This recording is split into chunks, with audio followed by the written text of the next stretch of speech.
Oh my God. Like today has just been such a fucking, somehow my like shift got canceled at work and it made my day more difficult. Weird.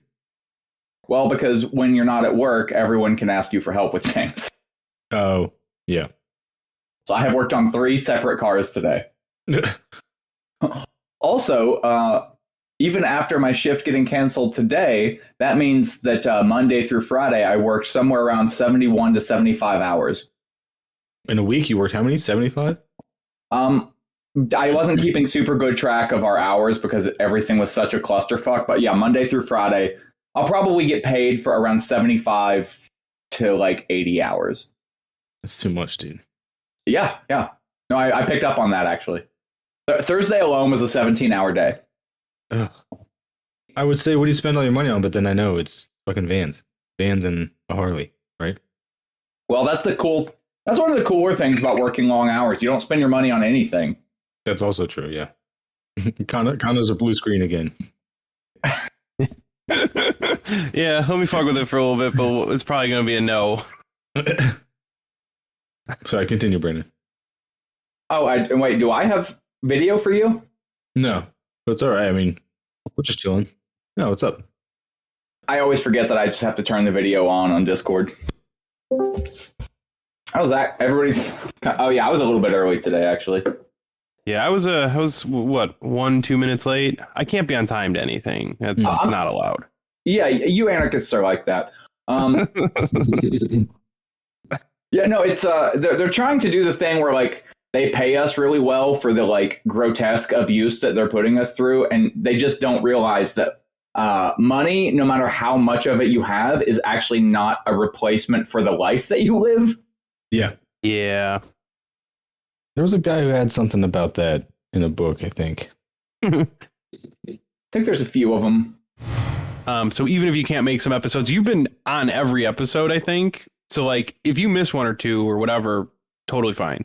Or really not wanting to miss on this topic, especially because like I've got the whole drum thing in my back pocket just waiting to yell into the void. But like there may come a time in the near future where I'm going to have to miss episodes.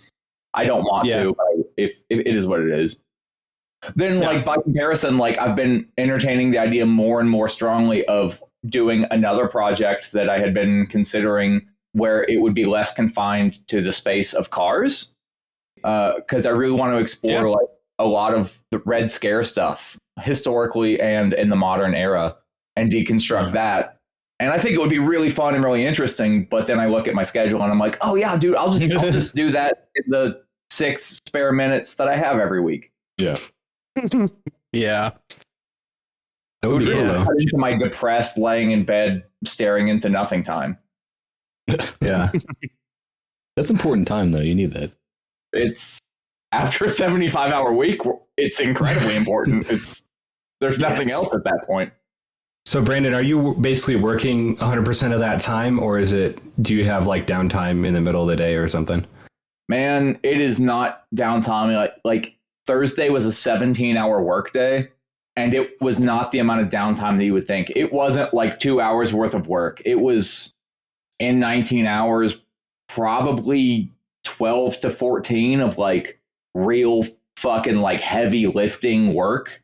And then the rest of that is like running around.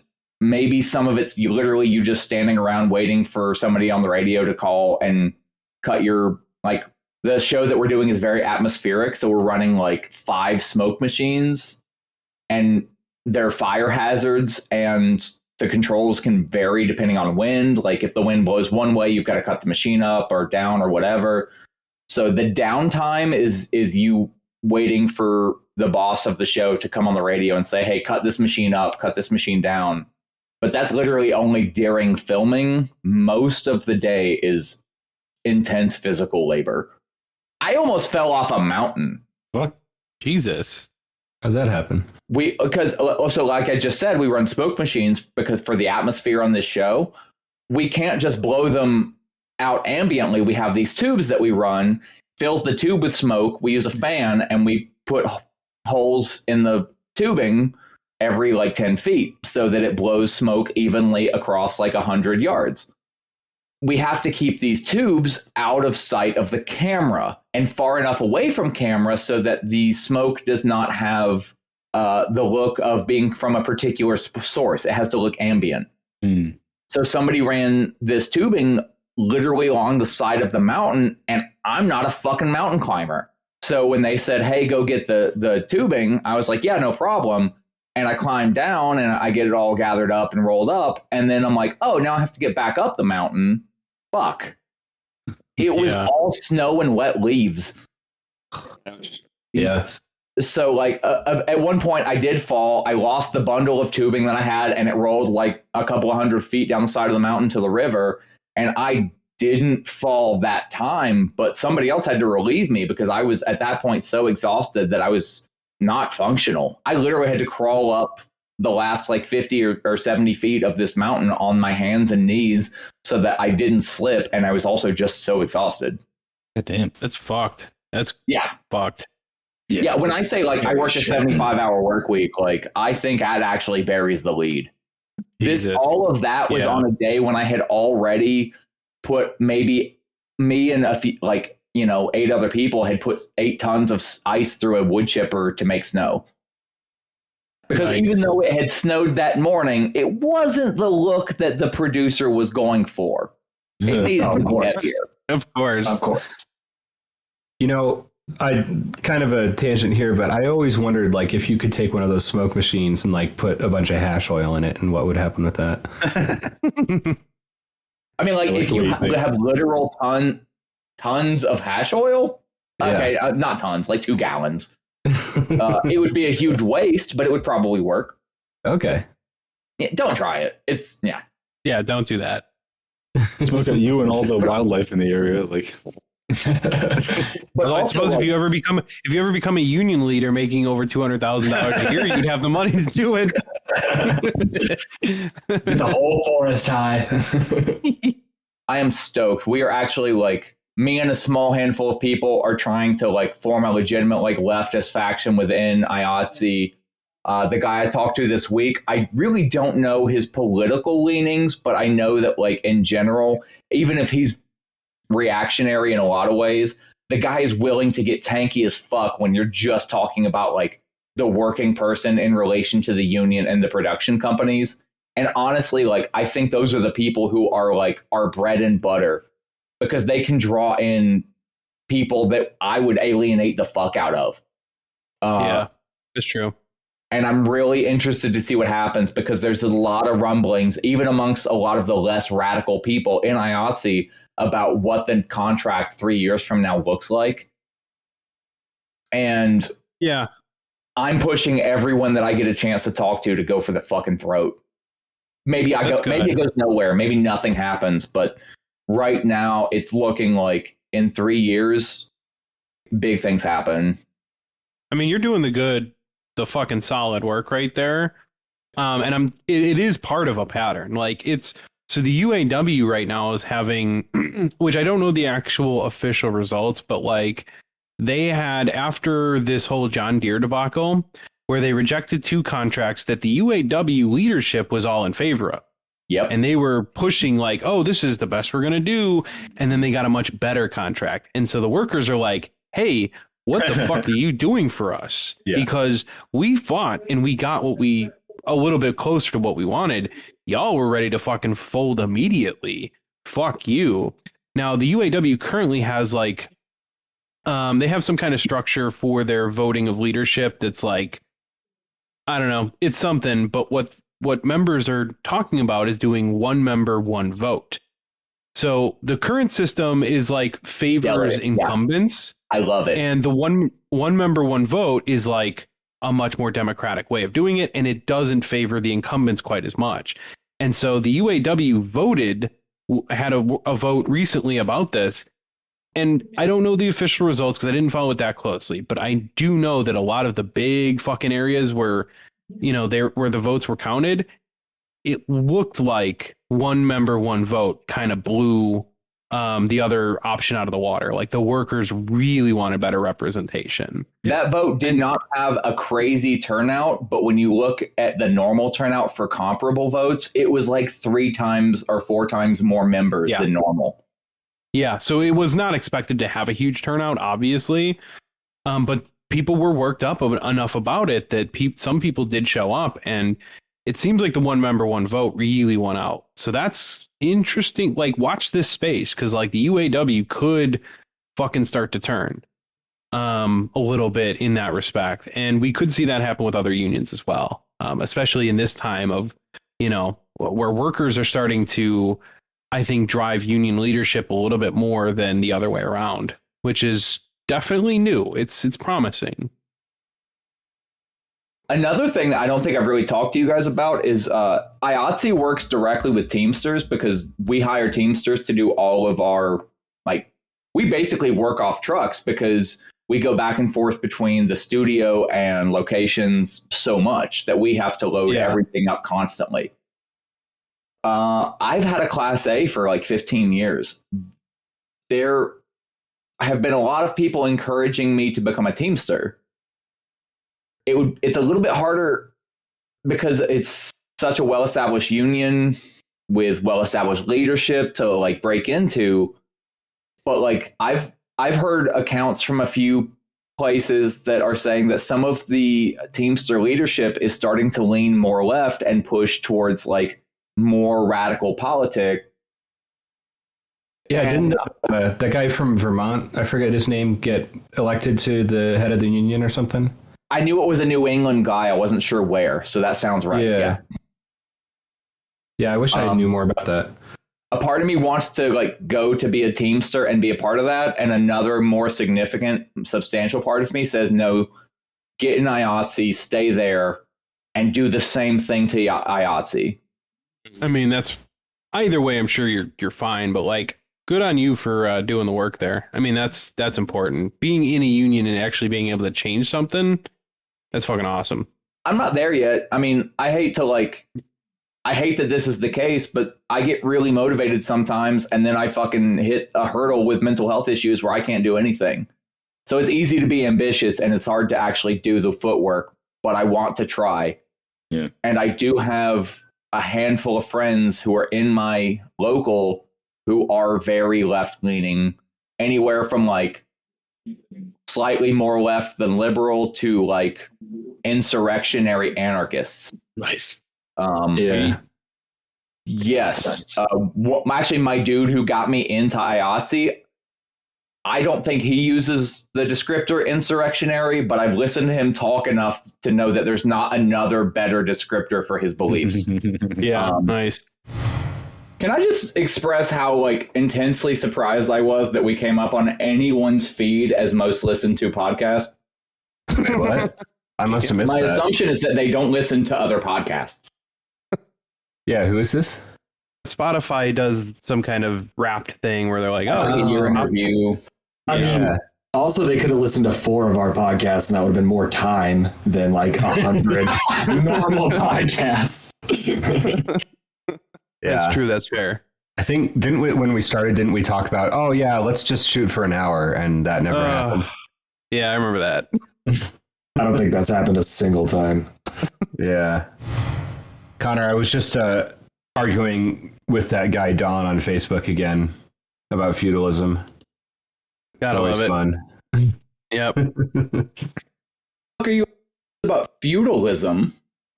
I mean, is I can someone bring coming up, out pro?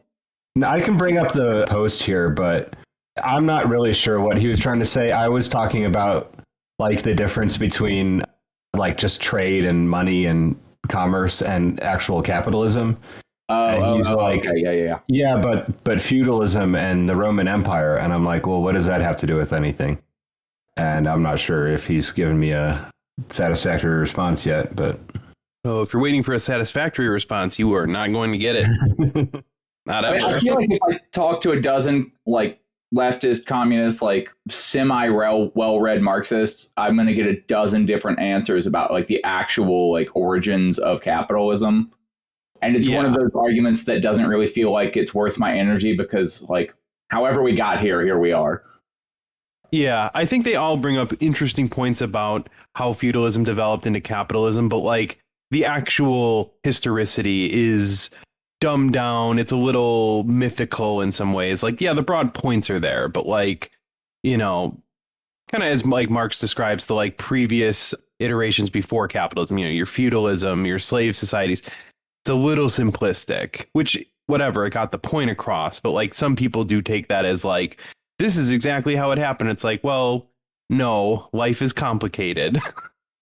I mean, also like if there's one place that I feel like Marx did fall short, it was on some of his more like anthropological assessments of like earlier society, just because at the time he had access to a lot less information in regards to those things.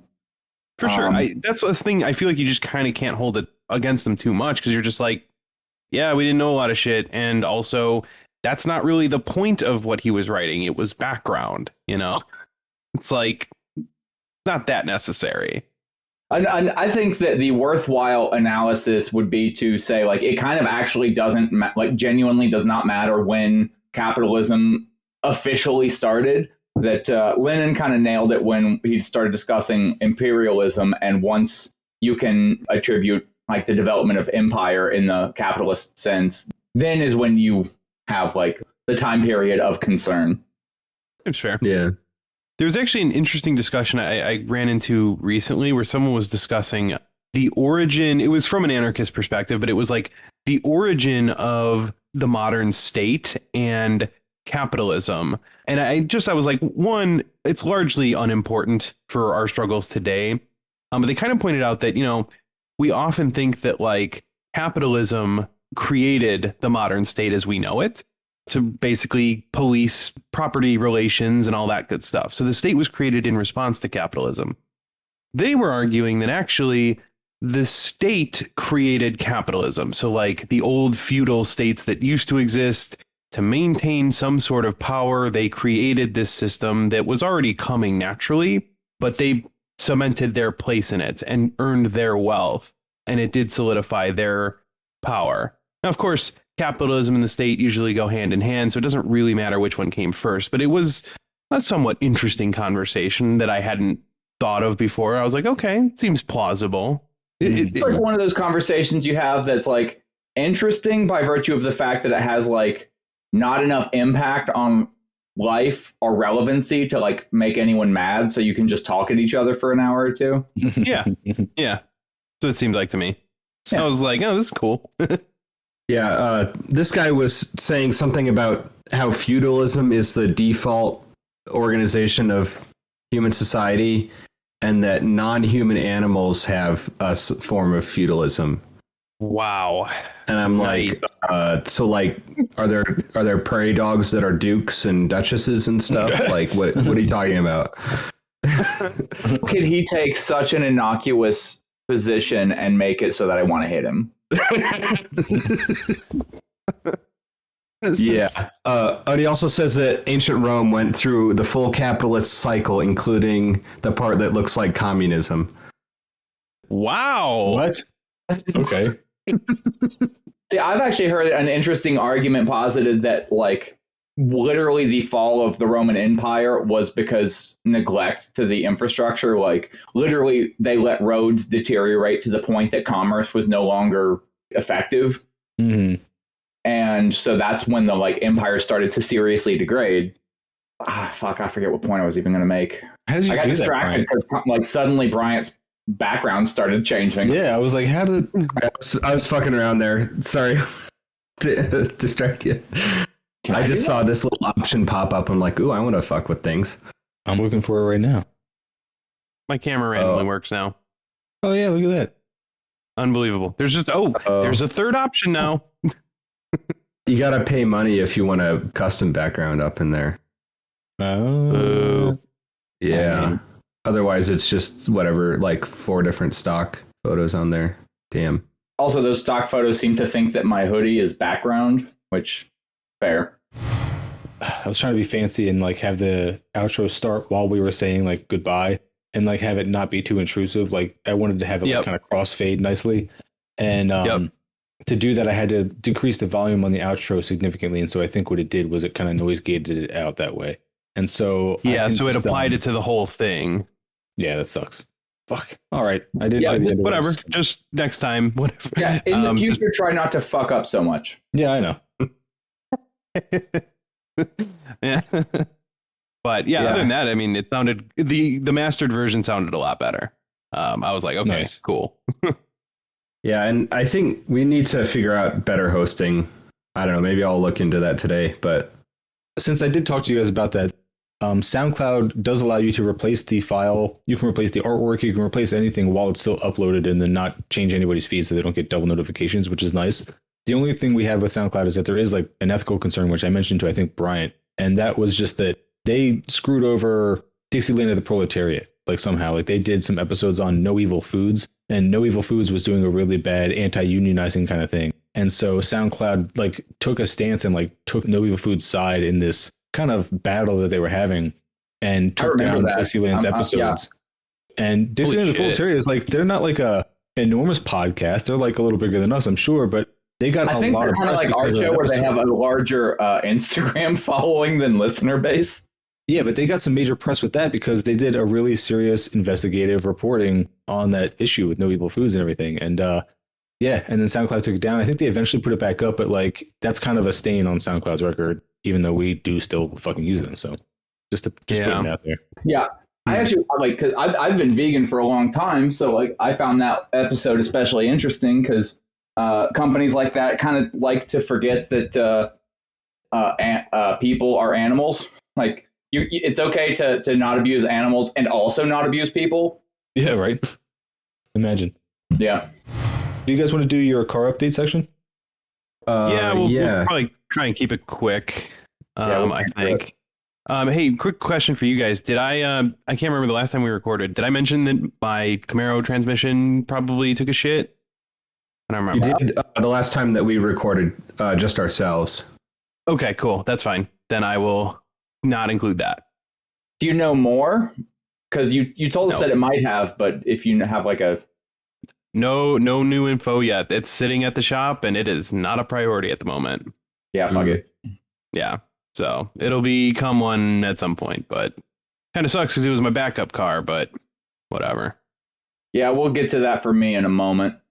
Yay! All right, so let's start our car updates. I guess we'll go backwards this time because I'm pretty sure it's been a minute. So, Zach, if you're ready. Yeah, ready to go. All right. Are we going to do just no intro? Well, I'm going to do an intro probably after the car updates because what I've usually been doing is leaving that goes to the Patreon feeds. But car updates will easily extend the episode by like a good 30, 40 minutes. So that's for like our premium feed. And then all the regular people just get the Walter Reuther discussion. All right, that works. I will say that my work life is fucking insane right now. And if we can like be semi-brief, I would love the free time afterwards. Let's do it. Brief. Yeah, we're by great. That I mean under 2.5 hours. That's not a joke. All right, well, let's get into it then. Yeah, that's not going to happen. Car updates for me then. Did a little work on the Ranger yesterday. Replaced the power steering pump and the lines because it's a Ford, and those are always bad on Fords. And that seems to have gone pretty well. Yay. Yeah. But when I was doing that, I noticed that my driver's side shock was just not connected at all anymore. It was just like hanging out.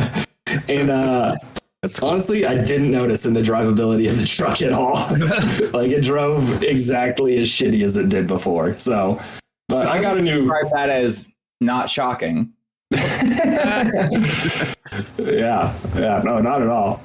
Drove like a piece of shit before. I fixed the shock, and now it still drives like a piece of shit. So yeah, wonderful. Also, just changed some O-rings, just some minor maintenance shit that I had been neglecting for a while. So nothing too crazy there. Still waiting on parts and stuff for other projects, but yeah, that's all I did.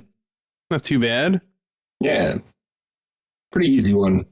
Did you touch the Audi at all? No, I didn't get around to that.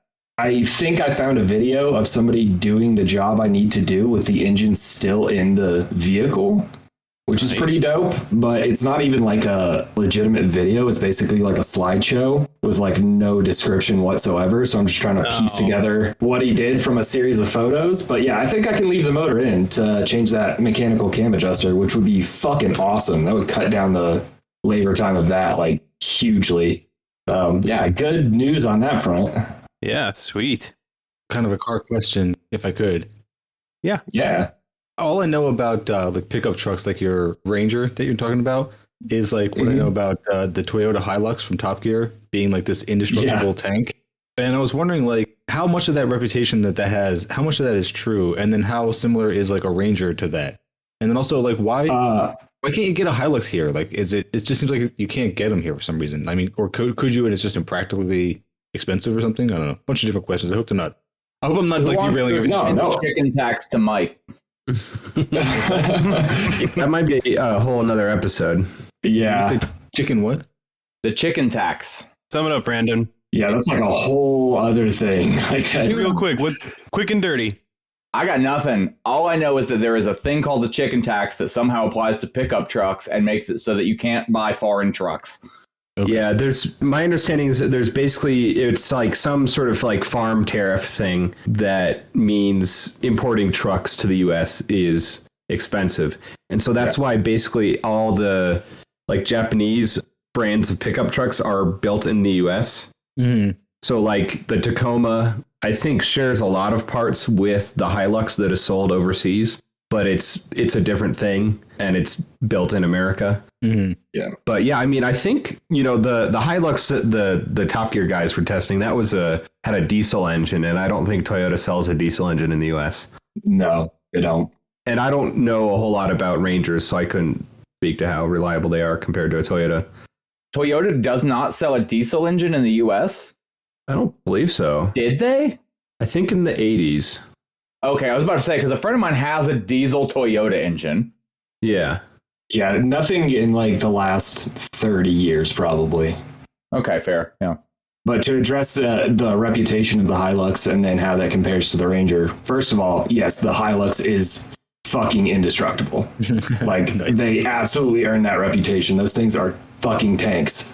I've seen videos of people shooting legitimate missiles out of the beds of those. I was going to say, sometimes literally, in case of technicals. If they're legitimately tanks, that explains why every like half of every Hilux ever made has a 50 cal mounted to the bed. Yeah. Yeah, they're awesome trucks. They're great. And if I could get one for under 30 grand in the US, I would totally get one. But yeah, there are a few in the States. I've looked at them before. But I mean, clapped out shit boxes are like 20 to 25K. God. Wow. I can't wait to find out that ISIS is like funding their entire state by just exporting the Hilux back into America for like 40 grand a pop. Oh my God. I mean, it's not a bad business model, honestly. Like, it would probably work out pretty well for them. Listen, I've taken enough questionable positions in my life. I'm not coming out in defense of ISIS. Yeah, no, definitely not. But I'm just saying, if there's any ISIS folks listening, you know, hey, that's not a bad idea. Trucks, but also reconsider all your beliefs. Yeah. Yeah. Stop being ISIS and sell me a Hilux, please. Y'all remember that time that some dude sold his pickup truck from his like plumbing business or whatever, and it ended up getting imported? I already know what you're talking about. Yes, it rules. Yeah, there's like ISIS photos with his plumbing business on the side of the truck, just like clearly written. It's like Dave's Plumbing, and then they're like just firing AKs next to it. It's great. And he got all kinds of like death threats, you know, people calling the number on the side of his truck saying, "What the fuck are you doing selling your truck to ISIS?" And he's like, "Oh my God. I didn't know. I just sold it to a middleman that sold it to someone else, you know?" Yeah. On the question of the reliability of the Ranger compared to a Hilux is like a solid iron I-beam, and the Ranger is like uncooked spaghetti. I mean, it's not even comparable at all. They're, the Ranger's soft and finicky and a little bit of a pain in my ass. The reliability also extends into like the Tundra and the Tacoma. Mm-hmm. Those are solid fucking trucks. I would take those over a Ranger literally any day. Oh yeah, I would if I can afford it. Questionable and like mechanically reactionary position. You always do. Well, yes. Fuck you. I live in a place where like basically like every punk is a carpenter and every one of those people owns either an S10 or a Ranger, with a lot of like Tacomas and the like being in the mix. And honestly, like your problems with your Ranger seem atypical to me. I know plenty of people who put 250,000 miles on a Ranger, man. Oh, yeah. I mean, they're not bad trucks, and I don't mean to, like, misrepresent them. They are decent pickups, and, like, for what they are, they're kind of hard to beat. Like, comparing it to a Hilux is unfair because it's... Yeah. It's the Superman of trucks. That's kind of what I was just for real. I didn't know if they had that. It seems, from your description, it seems like they really do have that reputation for a reason, so that's cool. Yeah. No, I mean, my Ranger is not a bad pickup. It was really, really poorly taken care of and some really shoddy workmanship into, making it, a lifted like off-road pickup, but they just didn't know what they were doing and they fucked up a lot of stuff. And that's where a lot of the issues came from. But no, it's hard to compare the two because the Hilux is just on a completely different level from basically any other truck. I will say, though, the reliability of the Ranger is heavily supplemented with a massive amount of junkyard parts. Like, fair enough. You can get a Ranger, and then if anything goes wrong, there is literally zero chance that the junkyard nearest you doesn't have the part you need. Nice. Like, it's gonna have it because there was a million of them made, and they're all over the place. So yeah, they're good trucks. They're cheap.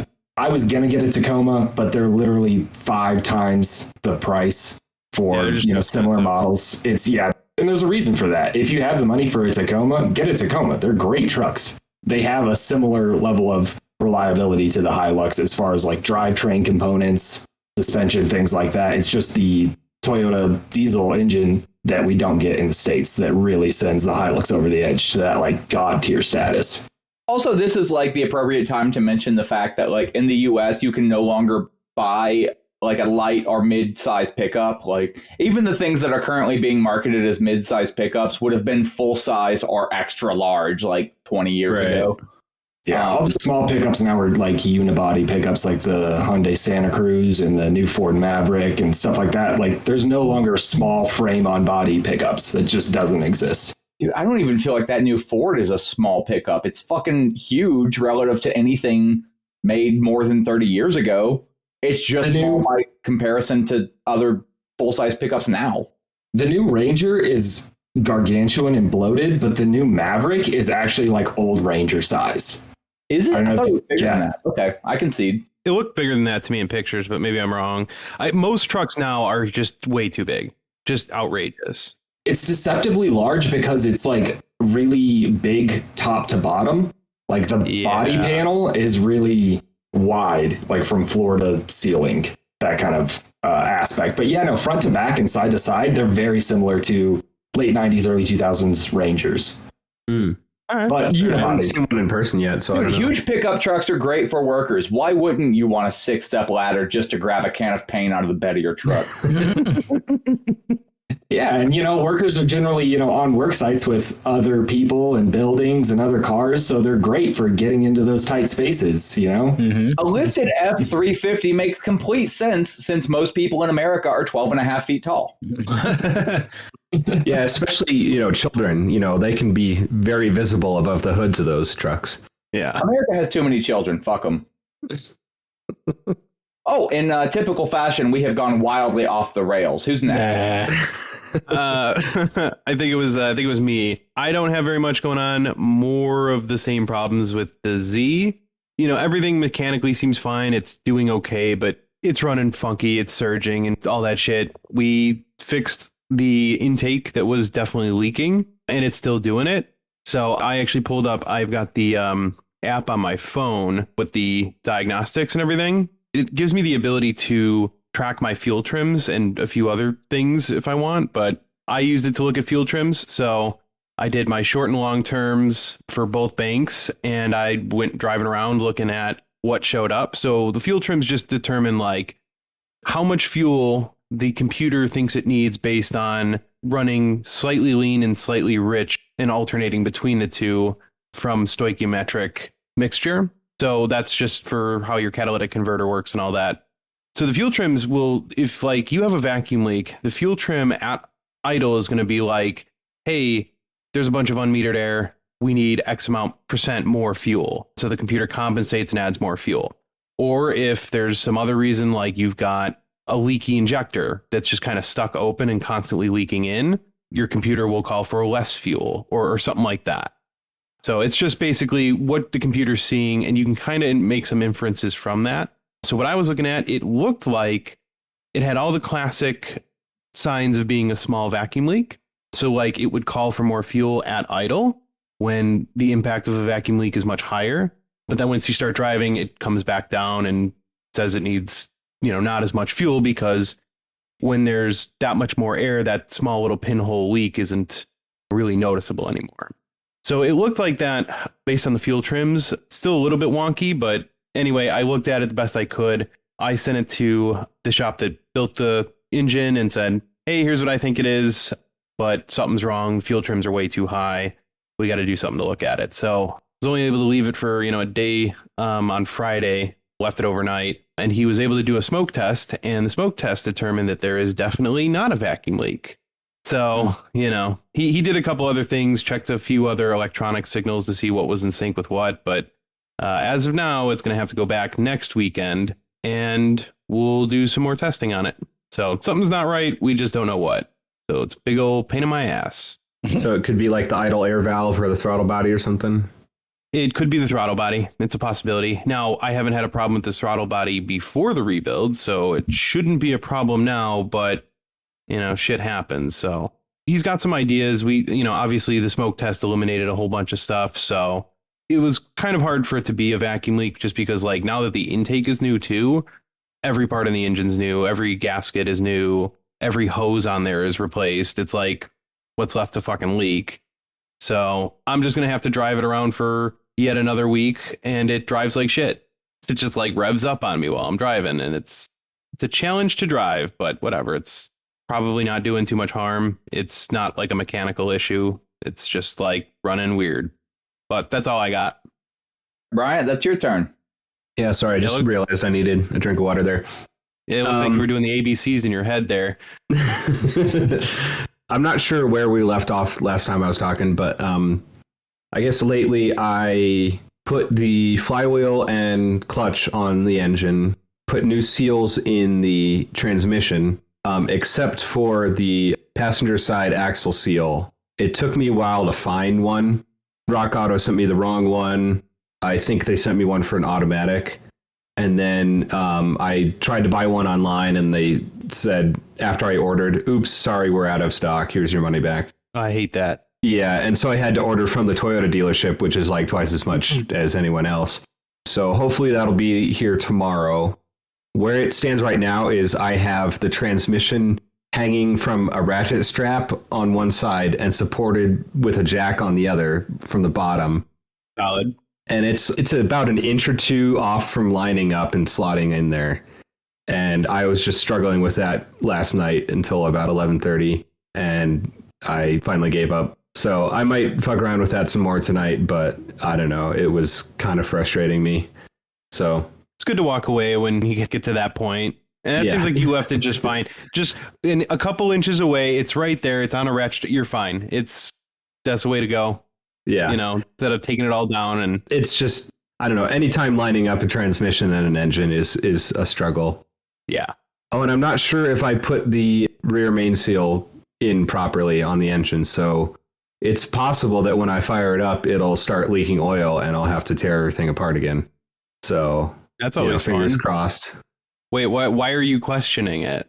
So like it has I think it's called a seal carrier or something. It's got an aluminum part that the seal goes in, that bolts to the engine block. And I don't think I scraped off the gasket 100% on the engine block. I just smeared a bunch of RTV on there. So I hate this so much. Yeah. So if I didn't do that properly, it might leak. So just beat it with a club. Historically, that's how humanity handles seals. Yeah. And I don't know if I mentioned it when I did do that. Oh, it took me a second to realize. It was underrated, man. It was good. I forget if I mentioned this, but when I did put in that seal, one of the bolts that holds it on snapped off on me. So I had to, use the thread extractor on the remains of that bolt. So that was fun. No, I hate that. Everything about this sounds like a nightmare. Yeah. Yeah, it's a lot of fun. So I don't know if it does just like start pouring out oil when I turn it on, I might just I don't know. That's one of those moments. Like if I had a pistol in my hand, it would be going in my mouth. But well, you have the opportunity to possibly, before you even start it up, you could do the thing that we never want to do and just redo the job now. Like you have that option to just really clean that carrier up, take that gasket off, and just suck it up and do it again. Yeah, and a bunch of RTV. I'd have to take the clutch and the flywheel off, and I don't know if I can reuse the flywheel bolts again. After I've torqued them down. The stretch bolts. I don't know. They're from ARP. I don't know. I imagine they're probably single use, but if they're torqued to yield, they're single use. Otherwise, I would think that you could reuse them. Okay. Yeah. I mean, I just torqued them with a torque wrench. I don't know what pound range. About 70 foot-pounds. Probably reusable. Okay. Yeah, I think 90 is around where you start to get into that being questionable to reuse. All right. Well, you reuse them then. Yeah, maybe I'll take all that shit off, but then I'd have to move the transmission out of the way too. And I don't know, I'm so close. I kind of want to just hook it up and put the starter motor in there and see how it cranks. And I don't know. Comfortable encouraging other people to do things the right way, but I never do it myself. Yeah. Yeah. So you should definitely take everything back apart and do it the right way. Yeah. Yeah. I don't want to though. Yeah, maybe it works. Then you'll have saved yourself a whole bunch of time. Yeah, now that I'm thinking about it, I know someone who did the same thing on his Miata and it leaked a bunch. So we'll see. Fair enough. All right, that's all I got. Brandon, I think it's your turn. All right, this week can get fucked. Everyone who's watching just saw me pull from a bottle of whiskey in preparation of explaining this fucking week. Oh, no. Most of you have, outside of this recording, heard me complain about my work week, where I worked 75 hours in 5 days. Oof. In that time, I was working at a location an hour and change from my house. And when I got there, my van overheated. Ooh. And so I had a coworker run me over to the Advance that was fortunately 1,000 feet from the hotel that the company put us up in. And I bought basically everything shy of a radiator that I could put on my coolant system. I'm doing all of this in the parking lot of the hotel. I opened everything up, and it should have been a way bigger red flag that I was incredibly low on coolant. And I mean a gallon and a half. Yeah. How much does it normally hold? Probably 3. Okay. So where to go? Well, because of the tone of your voice, I'll tell you, not into the heads. Okay, good. I didn't know what was going on, but I thought maybe it was the thermostat. So I put a new thermostat in it, topped the coolant off. Thought maybe that it was running so hot from a busted thermostat that it was just boiling over and going out the vent or whatever. I don't fucking know. I work on cars for fun. I'm an idiot. Everything runs fine for several days. I get through my god-awful work week, which my shortest day that week was 14 hours, I think. Ugh. Yeah, it's going to be like this for me for 3 months. And then I'm going to have a lot of money and wish I were dead. So it's going to be normal, except that I'll have a lot of money. Yeah, because we were all staying in a hotel and there was about a dozen of us working on this job, I just got rides with other people and just chose to not worry about it. I drove home, no problem. Today, coincidentally, everyone that I know decided that I was going to help them work on their car. A thing that I really don't mind because, I get up early this morning. I'm working on my friend's 1980 El Camino. And sweet. Yeah, the front's like a car, the back's like a truck. I love it. We fixed some issues on his carburetor, but it's still having a hard time idling under load. Hell, not even idling. It won't even rev if it's in drive. At wide open throttle, it barely idles if it's in drive. We didn't figure that out, but it was flooding severely, and I got that fixed. And I didn't tinker with it for that long because I am very tired. And I'm listen, we got one problem fixed. It'll at least idle in park now. I'll do some research, figure out what's wrong with it. I turn around to go to my van and realize that there's a puddle of something underneath my van. Oh, no. I look and my coolant is, again, almost halfway empty. I check all my hoses. It does look like something's leaking from the bottom hose into the radiator. So I check. It feels pretty loose. Snug it up, tighten it, cut the ends off of a couple of other hoses, thinking maybe that they've cracked a little bit or leaking, whatever. Get things buttoned up a little bit, head home. I get home. My neighbor's boyfriend, partner, guy is outside working on his Chevy Trailblazer. He broke some shit when he was replacing the throttle body, so I helped him like sort that mess out. And then decided to go and like peek under my van to see if it's still leaking. And that is when I realized that the leak was not coming from the bottom radiator hose, that it was a leak from the water pump, and it was just running down the bottom radiator hose and dripping from there. That's bad news because every time something goes bad, it's bad, but it's good news because really, like, on a V8 that's fucking 40 years old, replacing the water pump is probably going to be like a 2-hour job. It's right on the front. And I say 2 hours because, like, realistically 45 minutes, but something's going to go wrong, so it's going to take 2 hours. Yeah, that's not too bad. I mean, you found it. Yeah, no, I can see the exact spot that it's leaking from, but I'm losing about half my coolant system probably every 50 miles. Gotcha. And I left out the part where last weekend I drove my Cutlass, which is normally like my emergency backup vehicle. It's never reliable, but, you know, if I need to go a couple of miles, it's fine. And honestly, it behaved fine, but I absolutely destroyed my tires. One of them was low, so I limped it over to a gas station. Their air pump was broken, and I decided, well, that's fine. I can make it 500 feet to the next spot where I can park it and go grab another tire from my shop. It did not make it 500 feet. I did not realize how badly the tires were dry rotted, so it absolutely shredded itself in that time. And then I spent the next several hours finding out that every set of rims I own uses different lug nuts. Oh, man. Great. So I just spent 2 hours driving back and forth between my shop and the car, picking up hardware and wheels and tires and shit. It was not the car's fault. This time I will concede that it was just me not realizing everything that I own. And it was very frustrating, but it's fine. I just got to go get new tires on that car. And that's, I guess that's it. It's just a lot to deal with in a 75-hour work week. Yeah, bit much there, for sure. Yeah. Nothing major, just a lot of little stuff. And somehow, like, when it's 40 degrees out, I become everyone's favorite mechanic. Yeah, a lot of inconvenience there. Yeah, a lot of inconvenience, not a lot of severe issues. Yeah. Well, that's I think that's all we got. So I suppose we can probably get started here. Anybody need a break real quick? Yeah, I'm going to go get some water. I'll be right back. You must not have heard the part where I worked a 75-hour work week. I'm already broken. All right, well, let me go get some whiskey and coffee and another beer, and I'll be back.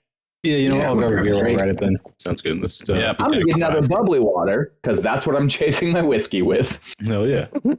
Yay! Is everyone gone? I'm back. I grabbed my beers and got back here pretty quick. I was gonna ask you, man, have you seen what James's MR2 can do yet? Not 100%. He hasn't been driving it much because he got rear-ended around Thanksgiving.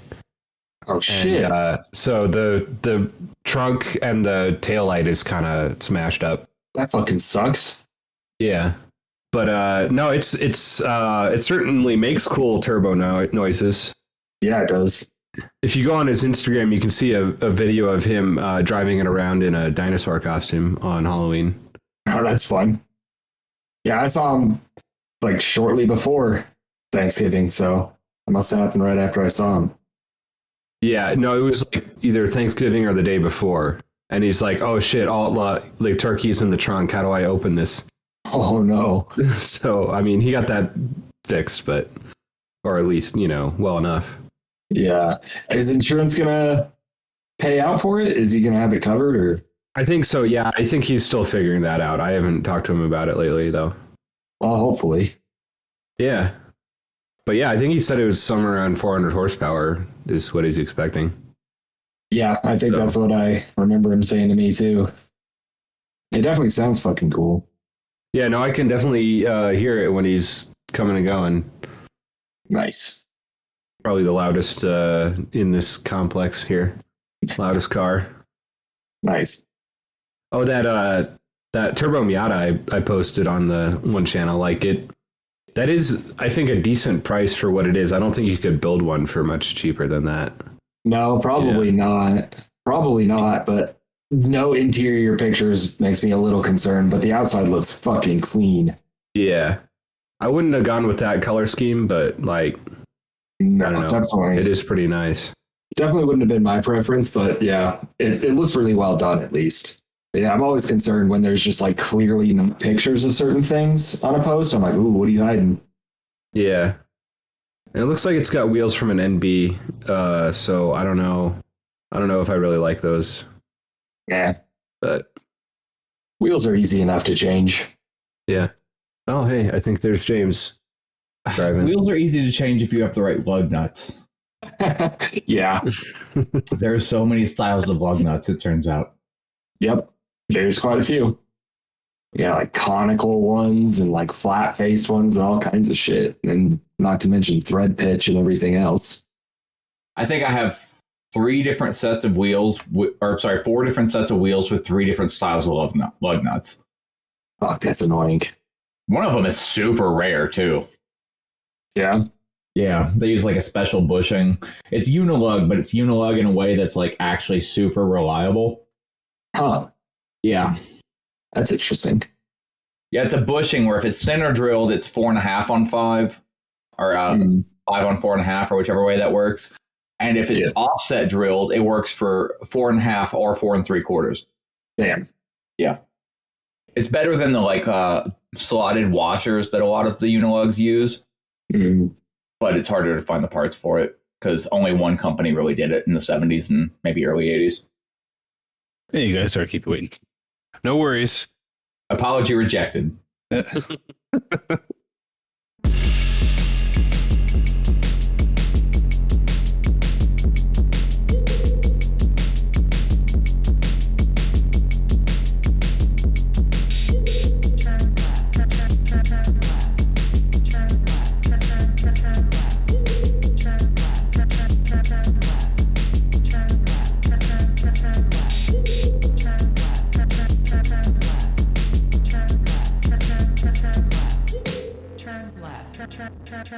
God, those communists are amazing. All right, everybody. Welcome back to the Cars and Comrades podcast. I'm Mike, he, him. And tonight, I'm here with Brandon, he, him, Bryant, he, him, Connor, he, him, and Zach, he, him. How are you guys doing? Pretty good? Doing okay. Not bad. Bad? Not bad. The opposite of that. Yeah, I'm all right. Yeah, poor Brandon. Overworked and I would say underpaid, but not really, just overworked and unable to spend all that nice green cash you're making. Overworked is like a good place for me. It keeps a lot of my shit in check. And yeah, I'm embarrassed about how much I'm a worker, but I function well in that position. So whatever. No, I mean, there's nothing else Marxists like better than workers. So, but yeah, so we're going to continue talking about Walter Reuther. And hopefully, Connor, I'm hoping that you remember where we left off the last time, because I sure don't. I do. So today we're going to be pretty much solidly in the 1950s. Then the next time we'll get into the 1960s and all of that. But this is going to be post Taft-Hartley, and we're going to kind of see how all of that works out. And we're going to get into the merge between the AFL and the CIO. So that's going to be a big portion of today. Sounds good. All right. Well, kind of recapping a little bit. Last time I know we talked about the Taft-Hartley Act. We as leftists probably hear this come up quite often. It's basically the thing that destroyed unions. And of course, Walter made the best of a bad situation with Taft-Hartley. You know, he kind of used it to his advantage a little bit to purge his leftist adversaries in the labor movement. Of course, he kind of got what he wanted. Of course, it was the very thing that also damaged the labor movement and pretty much prevented a lot of the stuff that he actually wanted to accomplish through labor organizing. So a little ironic there. But so we'll remember Taft-Hartley. Yeah, do you think that was like shooting himself in the foot, or it just was worth it to him to get rid of these it was shooting himself in the foot. I think he underestimated. So like, because he was it was a very personal kind of battle with the communists in the unions. I think he took it a little personally and therefore underestimated what they were adding to the labor movement. And I think it kind of clouded his judgment a little bit, because he did gleefully purge them. But when he did, he's left with, okay, well, now we're pursuing the strategy that I wanted. But I do think that there is a part of Walter, at least to some degree, that kind of recognized that, oh, there's a lot of shit that we can't do now, though.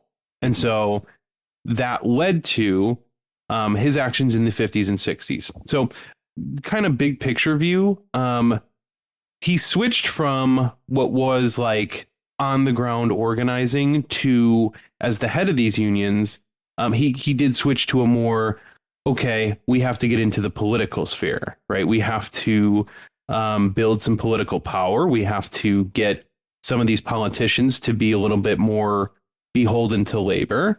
And part of that is he's not exactly, 100% wrong. I mean, he was doing this on the ground organizing that was super effective. And then there was, the Congress put through a law that would make, all that organizing illegal.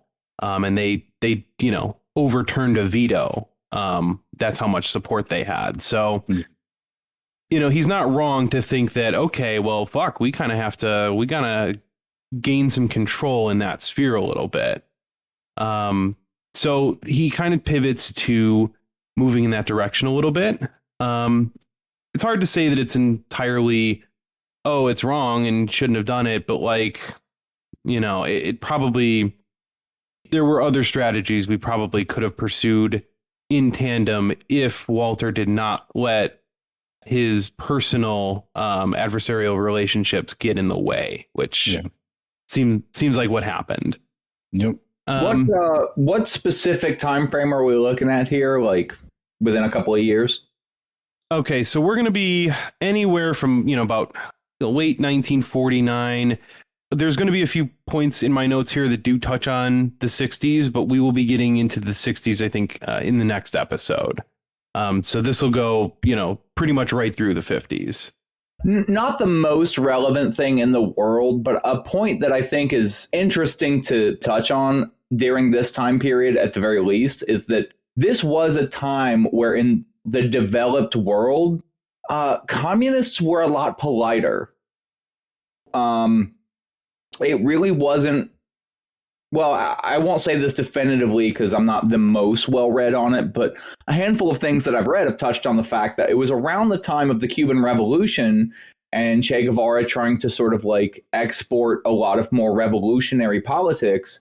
But like, even to go back a little bit further, like when the United Fruit Company went and decided that they were a government in South America, up until around like the 50s or early 60s, a lot of communists really did have the attitude of like, you organized and you voted, but there was no insurrectionary or really revolutionary politic in America. Mm-hmm. Even a lot of the like CPUSA stuff was pushing heavily towards, and I bring this up partially because I think it's an interesting period in the Communist Party of America, but partially because like, I understand that in like the 50s, when Walter Reuther is being successful and defeating his communist opponents, those communists probably were a little bit softer towards him than they should have been.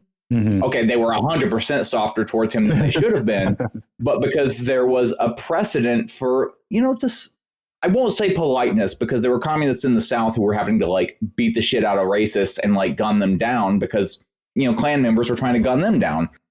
But at the end of the day, like when you're discussing something more overtly political, yeah, man, communists would be like, okay, well, you outvoted me, but I'm going to get you this next round.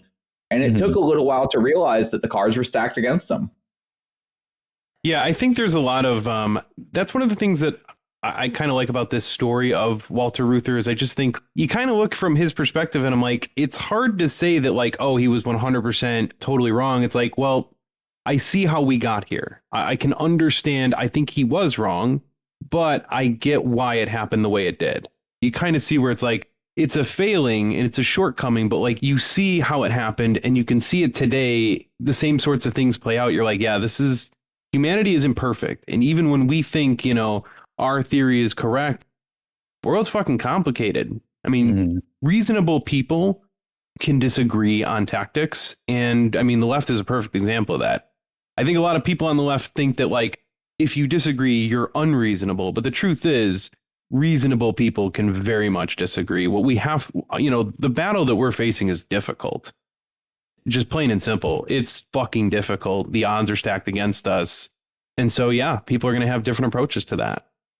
I personally don't feel the need to disagree because I have the immortal science on my side. Exactly. Thank you. I did that just for you, Mike. I appreciate it.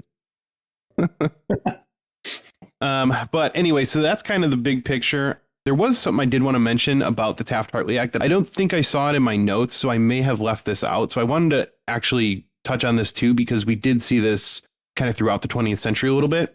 One of the things that Taft-Hartley did was it gave presidents the power to stop strikes by declaring a quote unquote national emergency. So what this would do is they'd have their national emergency and it would be followed by an 80-day quote unquote cooling off period where strikes were not allowed. So basically a president could be like, oh, this is a fucking emergency. No strikes for 80 days. We just can't do it. And so this isn't just like an abstract thing that was in the law. Like it was literally used. So I've got notes here that it was used by Eisenhower, Nixon, Bush, and several others. So well, I'm going to write up a declaration that U.S. presidents can suck my dick. That's fair. But again, it is noteworthy that, and it's something we have to keep in mind, is that like we want to build labor power, but like they have tools in their toolbox. They can be like, oh, there's no strikes allowed. And what do we do when that happens? I mean, you got to remember that like we can be very effective and we might make huge gains, but like it's going to become more difficult. The more gains we make, the more likely it is they're going to use these kinds of tools against us. Like when we're weak, they'll let shit slide. But when we are strong, they're going to use every tool they can. And we have to understand, like, what do we do? I mean, we're playing a game of chicken and we kind of can't yield. So, sometimes that might mean, yeah, hey, we're about to lose some protections. This is going to become an illegal strike. And that's scary. People got families and shit. That's rough. So like, while we're cheering on the labor struggles of today, still a bunch of strikes going and we've seen a lot of gains coming, they've still got more that they can put on us, and it's going to get hard is really just what I'm saying. And here's where I'm going to chime in that nearly going on strike won my union things like me working the 75-hour work week. So, yeah. All right. So kind of into the 1950s. Walter is now obviously president of the UAW, so he's now leading the union. He's already done his purge of the communists in the CIO unions. So all the bad shit happened, but Walter's doing pretty well, right? So this is kind of him getting his way. So that's kind of where we're starting off here. Now, as president of the UAW, Reuther negotiated contracts with, mostly the big three. He negotiated contracts that included unprecedented standard of living increases for automobile workers. Such increases include annual raises based on productivity advances, which is good, cost of living increases, supplementary unemployment benefits, also very good, early retirement options, and health and welfare benefits. So a lot of, all good stuff. I mean, big wins. This is good shit. Now, he employed a strategy that was called pattern bargaining against the big three automobile manufacturers, which were General Motors, Ford Motor Company, and Chrysler. He would first target a company that seemed most likely to accept his bargaining objective. If that target company refused to offer concessions, Reuther would threaten a strike to halt production at its plants only while allowing production operations at its competitors' plants to go on uninterrupted. Now, as a result, the target company would accept Reuther's demands, usually, to prevent its competitors from absorbing its sales and market share. Once he secured the initial agreement, he would use it as a pattern against the other automobile companies, threatening strike if they did not match the same terms to which the initial target company agreed. So if you're all following, I mean, basically, he goes after one company and says, hey, we're only going to strike you. So your competitors are going to be unscathed by this, and it's going to look real bad for you, and they're going to get your sales. So, of course, this puts them in a position where they've got competition to think about. And so a lot of times they would go ahead and agree to what the union wanted. Then, of course, Walter would take that and be like, hey, this is what we're getting over here. You got to match it or you're getting fucked. So honestly, I really like his tactics against businesses. It's his tactics against other leftists I find questionable. Yeah. I mean, this was undeniably, this was a good strategy. What's funny is that, smart. Brandon, you could say they're questionable, but it seems like they're undeniable that in both cases they worked. It's just that we don't like the ones they use against leftists, and then they also ended up fucking himself in the end, so we kind of have the last laugh, although because we want just better lives for people, it hurts us anyway, so it's like, it's one of those pyrrhic victories, but go ahead. Yeah, I get the last laugh during my 75-hour work week. Exactly. All right. So Reuther employed pattern bargaining to leverage competition among automobile manufacturers, maximize the influence of labor, and reduce the frequency of costly strikes. So while competition within the capitalist markets often works against workers, which is usually the case, it's vital that we understand that competition can be used to our advantage if we use our leverage. This strategy, like many others, is helped by the public knowing what is happening. So like that kind of media blitz, letting people know what's happening is important.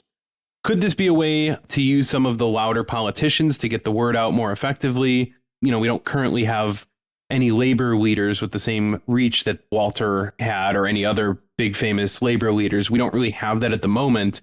Mm-hmm. Is this a time that we use like a progressive politician or something to get that word out? How do we get our message really loud? Is it by social media? I mean, that's part of it, but that only goes so far. You know, what our little communist car page says on Instagram is not hitting your average American family. It's just not. So nobody's going on strike because we call for a general strike here at Turn Leftist, you know? Yup. That's kind of the thing. And so like, as much as I don't like this, we should engage in bourgeois politics, I agree and disagree. It's like, we should use it for the benefits that we can get from it, but not like it's going to actually change anything. It's not. You use it as a platform, perhaps, to like talk about strikes and to make certain people beholden to labor's demands. We use bourgeois politics to demonstrate the inefficacy of bourgeois politics. Well, yeah, I mean, you do what you have to do, but like, get the fucking bullhorn, get the word out. You know, I'm not making too many. I'm not going to have a problem as long as people know that these strikes are happening and people start to give a shit again. Mm-hmm. I don't really care. And, you know, if you're a music artist or whatever, we could use some union music because that used to be a fucking thing back in the day. I don't hear, you know, pick a popular artist today. I don't hear Taylor Swift coming out with like union songs. Yeah. Again, I'm not a musician. I can't do that. But that's the kind of thing that I think we need. We need to foster like, I mean, in all seriousness, actual Lumineers, where are you at with the new, I don't know, who was the guy, Woody Guthrie? Was it Woody Guthrie? Yeah. Where are you guys at with the new Solidarity songs, like Solidarity Forever? Exactly. Yeah, we're singing 100-year-old songs. Yeah. It's time for, it's an all hands on deck kind of situation, I think. And so to me, just using that kind of like, we need to be creative about how we get information out there. And sometimes it might be not our favorite way to do it, but like, doesn't matter. Get the word out. Most people didn't know that there was a strike at Kellogg's. Yeah. Or Nabisco. Most people didn't know that there was a strike at John Deere. How many people know that the John Deere workers won? I was literally about to bring that up. I've been talking with people about the John Deere strike recently, like people that are at least vocally political on some level, and they just didn't know it was happening. You know, people who consider themselves politically active and, you know, mostly liberal politics, but still, they just had no idea. They're like, oh, what is this? I'm like, John Deere strikers are like 10,000 John Deere workers are on strike right now. They just no clue. It's over because they won. Yeah, like, they rejected 2 contracts before they won too. They didn't give up easy. Yeah, absolutely. I was talking to them about like right when it happened and throughout that entire process. And yeah, they just hadn't heard anything. And I'm sure they haven't heard that they won at this point. Those same people that I spoke to before. And part of the problem with that is like, you've got people crossing picket lines because they don't know that there's picket lines. Yeah. Like you can't, people don't know. And there was a time when there were liberals and even some conservatives that just wouldn't cross a picket line. We need to get back to that. I mean, people need to know. And so I don't really give a shit if it's Bernie Sanders or AOC who fucking talks about a strike. I don't give a fuck. Talk about a strike. The word's got to get out. Literally just say these people are striking. Like that's it. We just need awareness. Like as corny as that is, like people just need to know that it's happening at the very least. Yeah. Yeah. One of my favorite just stupid things that I hear all the time is like, oh, well, in socialist countries, the state controls the media and the news. And I'm like, motherfucker, do you look around you? The state controls our media. They just do it through capital. If we had real news sources in the US, then these enormous strikes that really work in favor of workers would probably get somewhere between any press at all and good press. Yeah. But instead what we get is the last page of a newspaper or a 3 a.m. mention on some 24-hour news network. No, we don't get real representation. Yeah. No, and so that's kind of the point I'm making here is just and Walter was good about doing this, but Walter also had a position that he could get the word out. And there was a time in this country where that was possible. So just something to think about is we do need to think of ways to amplify our messaging. Now, I did want to talk about something I did see, again, social media, but something kind of clever that I think is somewhat related to this strategy of pattern bargaining. And I don't know if you guys have seen it, but the movement to specifically strike McDonald's and to convince people to not work for McDonald's specifically, though. Yeah, I've seen a little bit about that. I don't know too much about it, though. Again, I haven't seen that much, and I don't know if this particular movement will be very effective, but it's it has the potential to be. The idea being you want to convince people not to work at a particular company, in this case, McDonald's, until they have a minimum wage of $25 an hour. So, don't shop there, don't work there. If you work there, try and quit, work somewhere else. And it's this idea that right now, especially with this quote unquote labor shortage, they want to focus that shortage onto one company. Mm-hmm. So while wages are currently going up, if we can boycott one particular company, we can amplify the force. Whereas if you're oh, let's boycott all fast food, that's crazy.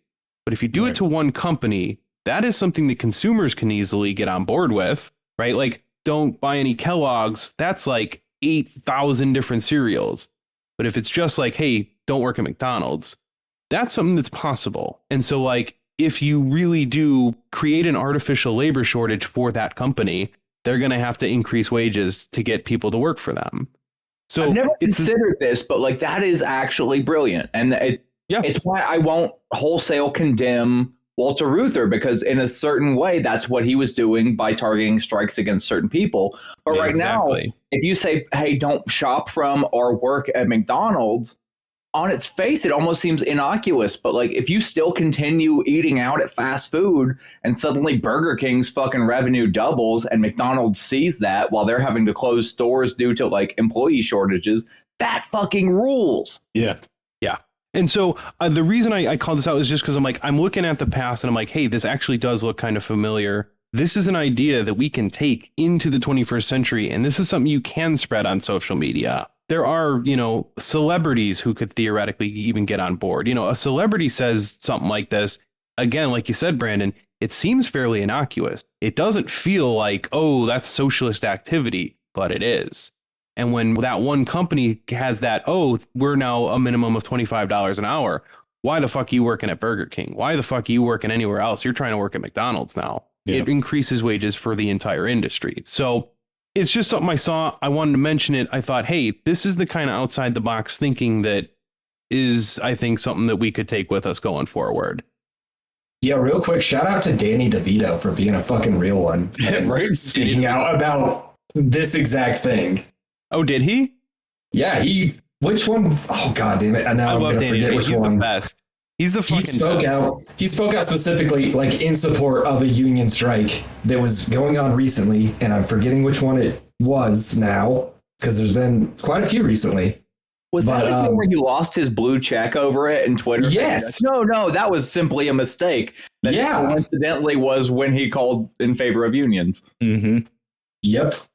The Nabisco union support. Yep. Man. So he temporarily lost Twitter verification after tweeting out support for the Nabisco striking workers. Dude, like you said, shout out to a real one. Yeah. All right, getting back into it. Although presidents of much smaller unions, and also big ones, but presidents of other unions were making 3 to 4 times his salary, Reuther purposely kept his salary low to stay in touch and show solidarity with UAW members he represented. Fail. Now, he never made... What? You said fail. Oh yeah, a little bit, and we'll kind of get into that in just a minute. So he never made an annual salary. I got one in the chamber waiting for him, waiting for the conversation about him staying in touch with the workers. But say your piece, please continue. Okay. Yeah. So he never made an annual salary of more than $31,000. Author David Halberstam writes, his life was not about material things. The constant success of the union was reward enough. Now, that's not a small amount of money. I just want to be very fucking clear. That's not chump change. So I don't want to go overboard with the praise here, but one, I want to say fuck these other union leaders that were pocketing tons of money and getting fuck all for their workers. Mm-hmm. This does seem like a problem that we should deal with going forward, because it's really not a good look for labor leaders making more than many capitalists. So they might be a little bit too invested in the status quo. So that is a problem. I actually did look this up in the inflation calculator, and $31,000 a year is $232,000 a year. Whoa, today. shit. So, yeah, that's not chump change, right? Now, I will be clear about this. I think the man worked hard, and he literally put his life on the line. Him and his brother and his fucking family, they were under threat. He deserves the world for that. But $232,000 to stay in touch, it's like, okay, I thought about, like, what if I made $232,000 a year? I would have, I don't know, 4 Nissan GTRs. I would own, I would own every old JDM shitbox I could have. I'd get a drift car that I could do wall taps with and not give a fuck. Just like, oh yeah. Not only would you own those, if one came up, you would just buy it without question. Be like, ooh, yeah, that's a nice one. I think I'll have it. Like, it wouldn't even be a question. Oh, just no. Again, like right now, 2JZs are fucking crazy, stupid expensive. They're like 12 grand, right? I would do JZ swaps on everything. Everything you could afford it for $232,000. Dude, my yard would be a parking lot. So I would JZ swap my friends' cars for shits and giggles.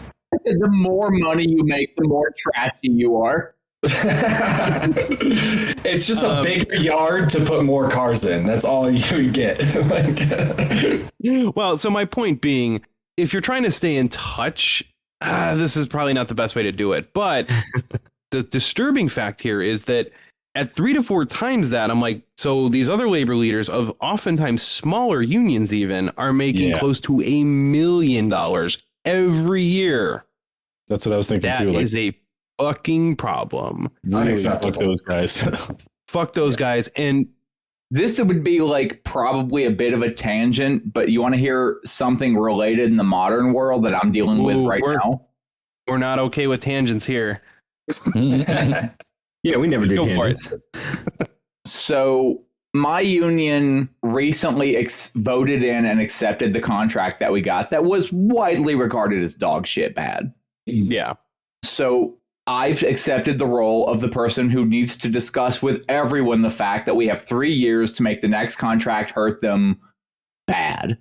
And I'm finding a lot of people to be very receptive, but like I'm fairly new to the union and I'm having to talk to people who have been doing this for like 2 or 3, 5, even 10 years. Like from the beginning of the film industry in this city, like there weren't a lot of people, but you find more and more people who have been in the union for 2 or 3 years. But like when you find someone who's been in from anywhere from 5 to 10, those are the fucking old heads and they know the routine.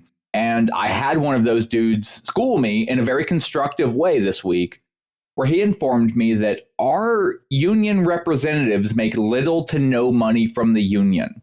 Does that sound like a good thing, right? No, it sounds awful. They're heading up departments.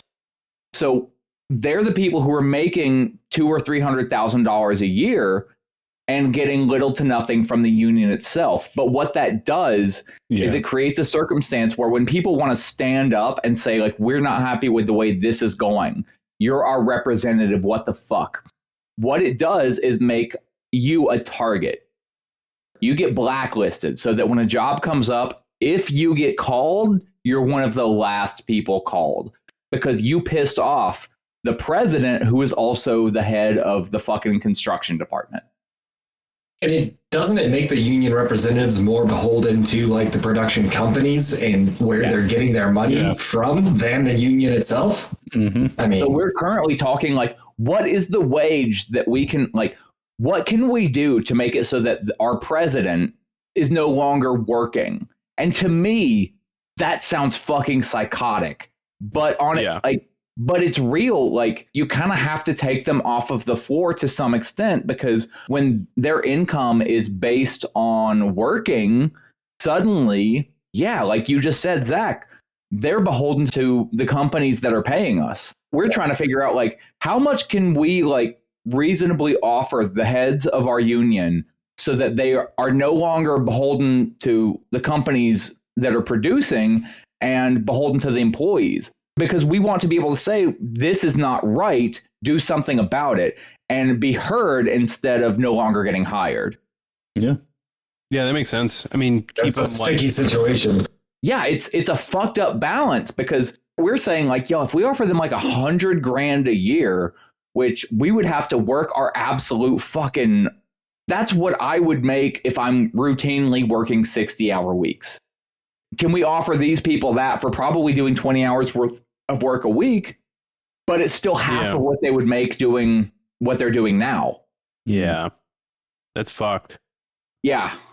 I mean, that's a structural issue. And there's a part of me that like wants to know, what does it take to start a new union? Like, how do we start rival unions that can be like, hey, we're not going to do that. We're going to be not that. I don't know. I've gone into this union with people not really knowing my politics and me keeping it semi-secretive for a reason so that I can gauge people's response to certain statements.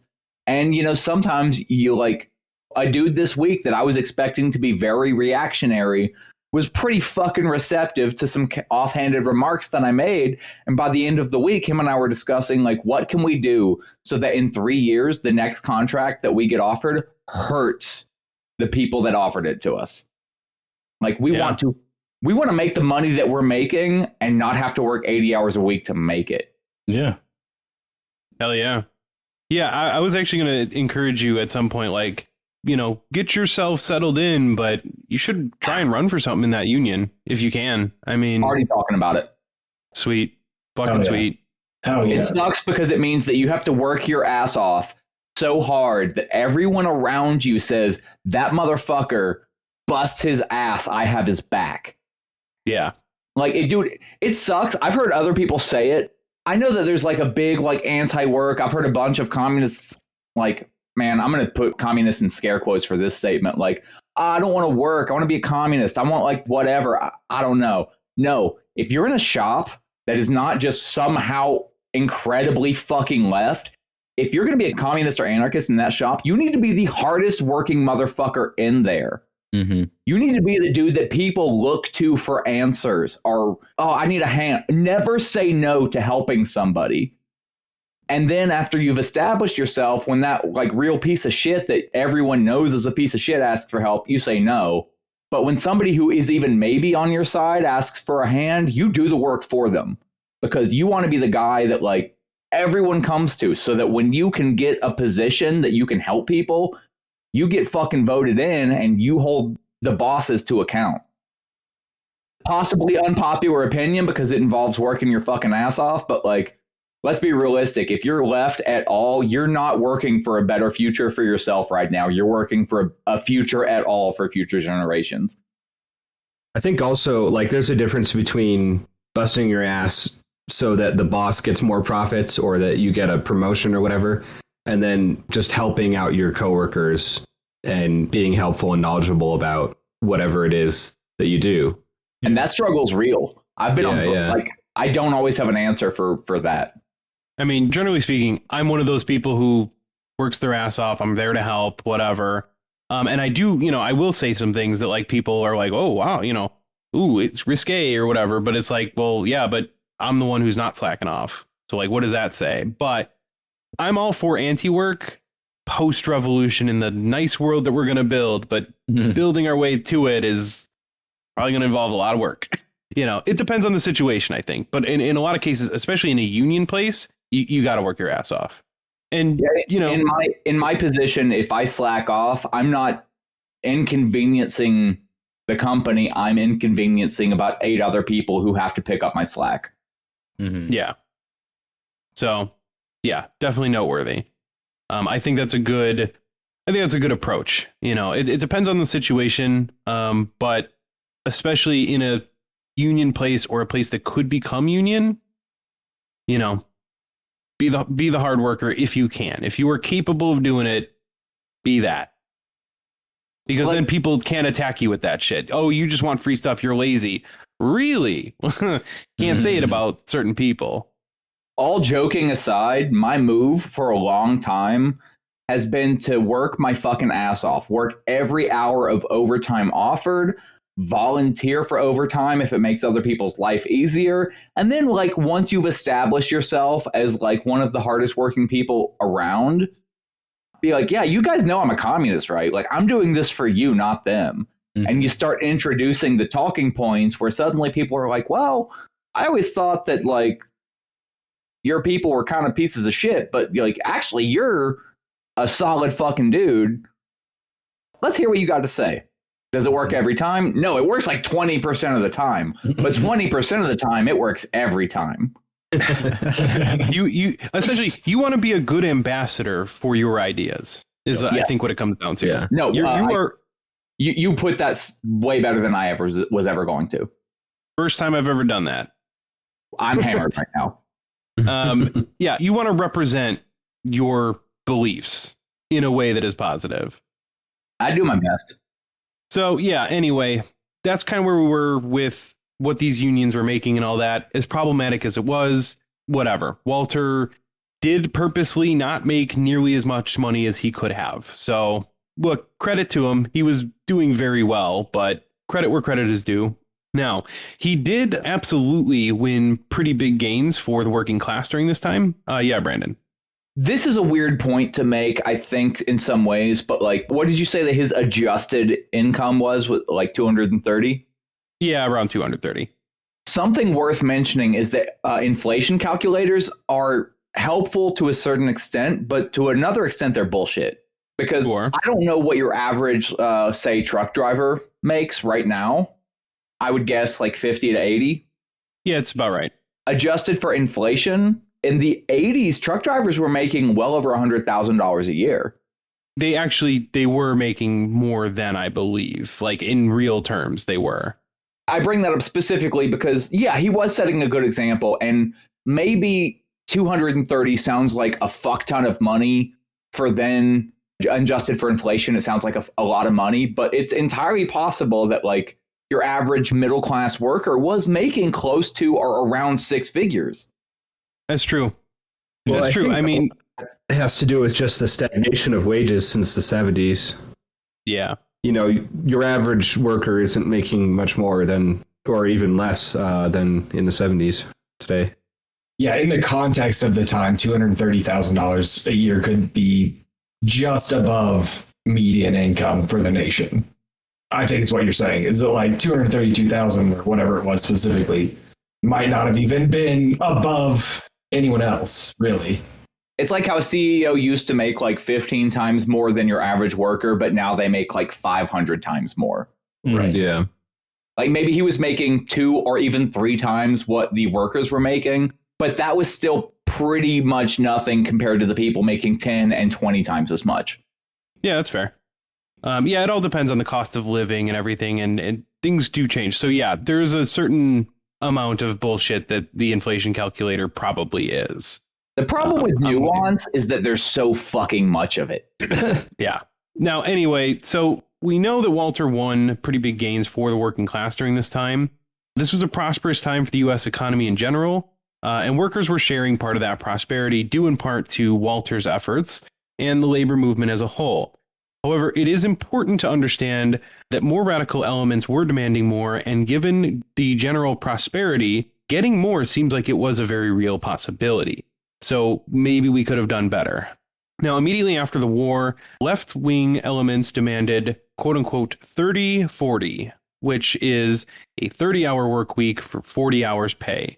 Now, Reuther rejected the 30-40 deal and decided to concentrate on total annual wages, displaying a new corporatist mentality that accepted management's argument that shorter hours conflicted with wage increases and other job benefits, and abandoning the old confrontational syndicalist position that shorter hours drove up wages and protected against unemployment.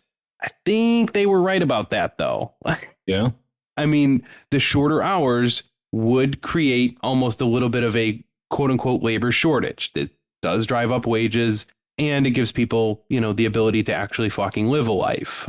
So Walter did not agree, and he pursued a different path, which, at the time may have looked like pretty comparable. Oh, well, we should actually just fight for more money and these other benefits. But I think in hindsight, we can look back and go, yeah, probably would have been better to go with these shorter work hours. Just think about, how the quality of life for millions. Yeah, I mean, I don't know the whole macroeconomic consequences of that, but my life would be a lot better if I could work 30 hours. Yeah. Well, I mean, it would have improved the lives of millions of fucking people, unequivocally. Yeah. It would have been great. So how much the threat of employment could have been reduced? And also just point out how catchy the 30-40 thing is. That's so easy. It's just we want 40 hours pay for 30 hours of work, or whatever it is. Yep. It's fucking, it's so simple. It's so easy. I think we could go back in time now. We could literally do that right now. It's hey, we have a chance to do it again, right? Mm-hmm. We saw where the first path led. We can now start asking for 40 hours pay for 30 hours work. That can be the new battleground. I think Brandon mentioned it earlier when he was just talking about working 75 hours a week. There's no amount of money that makes up for that time. You can get higher wages. No matter how much money you give me, I can't buy back the week that I lost. Yeah. If you work 30 hours for 40 hours pay, that's better than working 40 hours for higher pay. I would rather take the 30 hours at 40 hours pay. That's my life. That's my time. I would happily work 50 hours right now for 75 hours pay. Yeah. I think my favorite version of that was the 4/20/69 plan. Yeah. Yes. 4 days a week, 20 hours a week, $69 per hour. So catchy. As much as it's a joke, I mean, not bad. That's hey, that should be the battleground. I mean, that'd actually bring us in line with what productivity has done over the last 50 years. So exactly. Yeah. If anything, maybe a little below it still.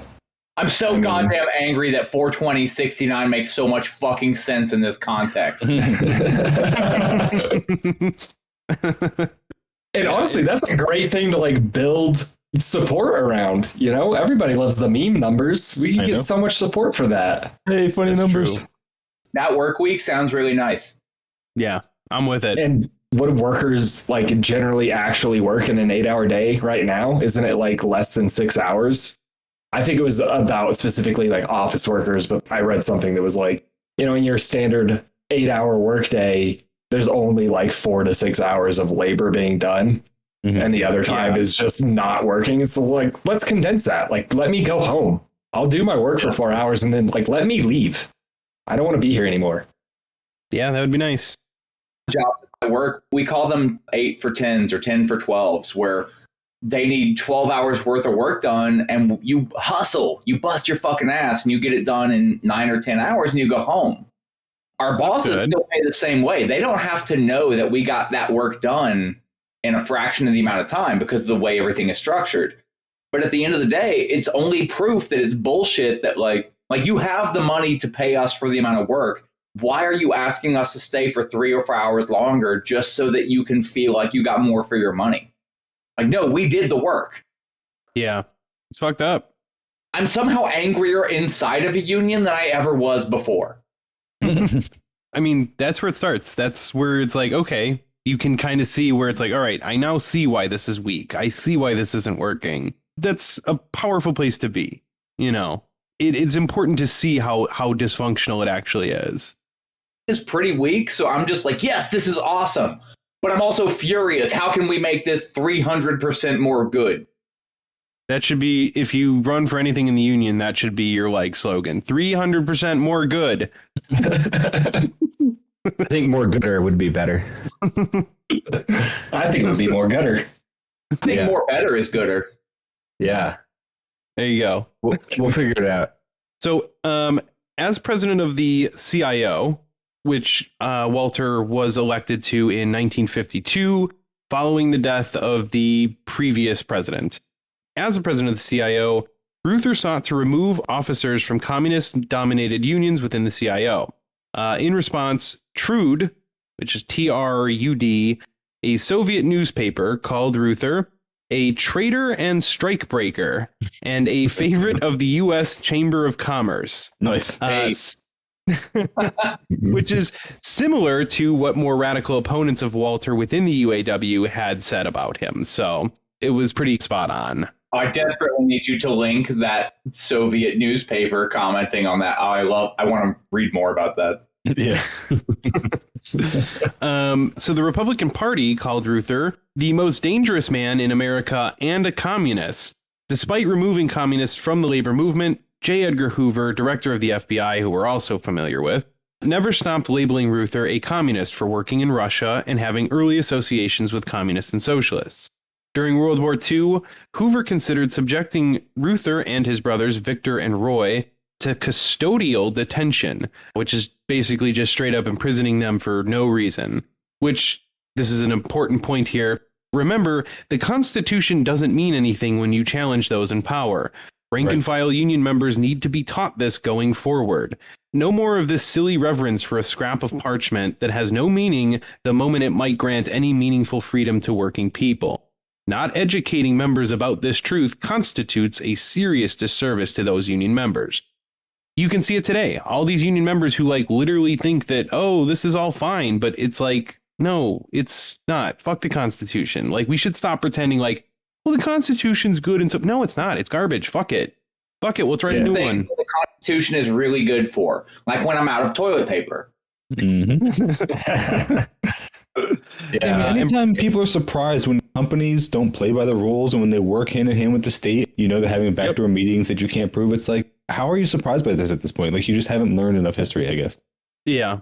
Bryant had something to say. Yeah, I was going to say, I've been reading Hammer and Hoe, and there's a lot of that shit going on where it's like, this is blatantly unconstitutional what they're doing, but, you know, they just got away with it because, you know, their enemies are communists or whatever. Yep. Or black, for that matter. Hammer and Hoe is a fucking amazing book. I love it. Yeah. Like, it's a little bit dry, I gotta say, but, like, it's worth the read. Everything I read is very dry. It's the nature of leftism. It's awful.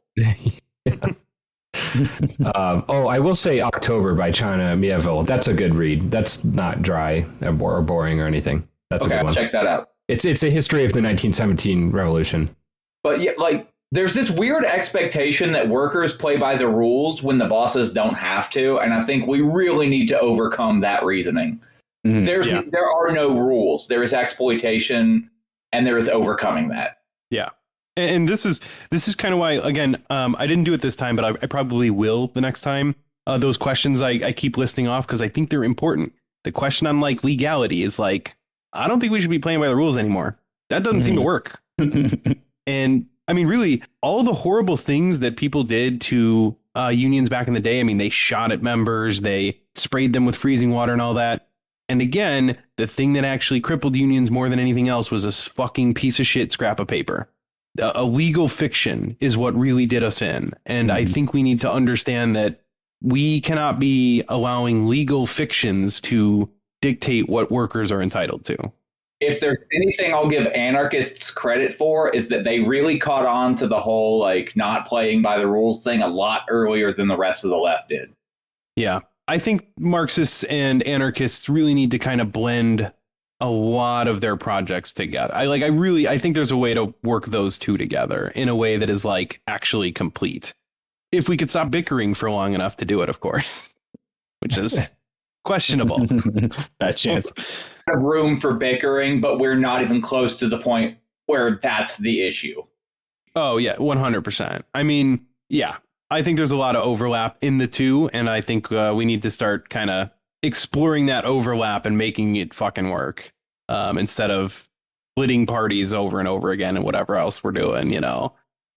Anyway, this brings us to the merge of the AFL and the CIO. So this was a pretty big moment in labor history, and obviously Walter plays a huge role in this.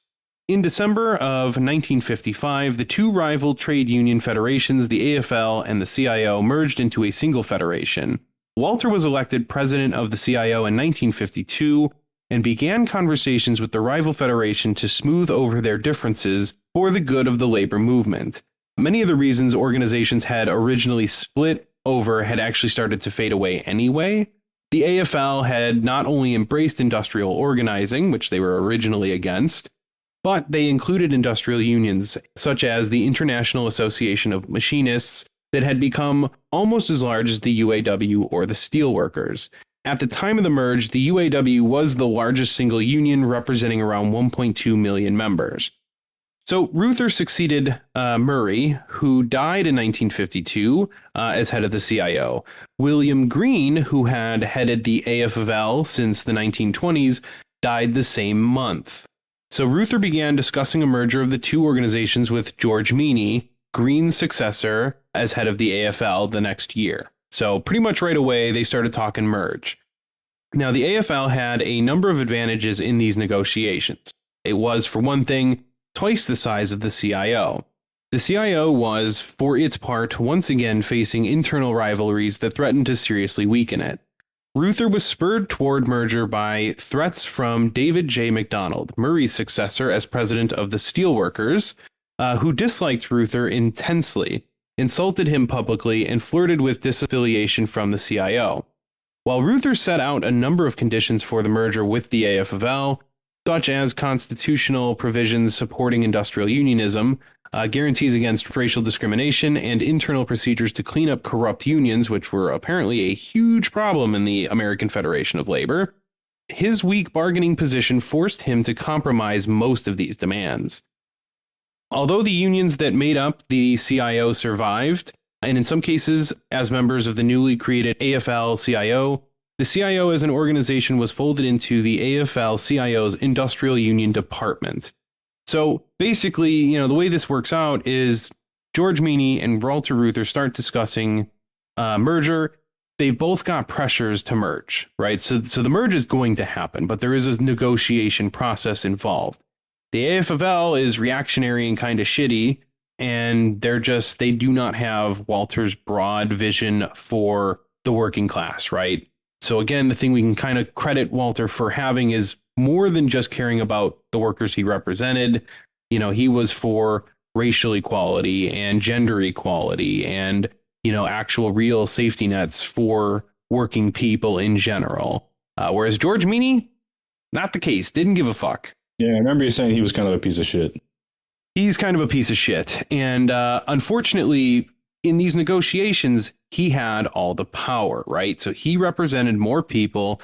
He was the powerful one, and that's just the way it's going to be. You know what I mean? So he goes into there's a power imbalance in these negotiations, and it's pretty fucking clear. So unfortunately, Walter has to kind of capitulate on a lot of stuff. There's nothing he really could have done in this case. Anyway, the AFL-CIO is now made up of 56 national and international labor unions with about 12.5 million members at that time. Now, part of the reason for the merge was to make certain political activities a bit easier. In the wake of the Taft-Hartley Act, unions needed to find new ways to make gains for their members. Increasing their presence in the political sphere was thought to be one way of achieving this. They used their influence to get Democrats to help them win concessions for workers. The unions always had some influence with the Democratic Party, which is part of the reason that, Michigan Governor Frank Murphy didn't break the sit-down strike at GM, right? If you remember that. He really could have fucked that up. He didn't because he was a little bit beholden to labor. But the passing of the Taft-Hartley Act over the veto of President Truman was seen as a huge betrayal. And union leaders decided they needed to take political action to regain control within the Democratic Party. By making one large union federation, they could centralize political funding through political action committees, or PACs, and they could coordinate messaging for congressional hearings and TV and radio appearances. And that's something you kind of see today where, like, Republicans, is like stupid as their messaging is, like, it's just objectively fucking dumb, but they all toe the line. They all say the same thing.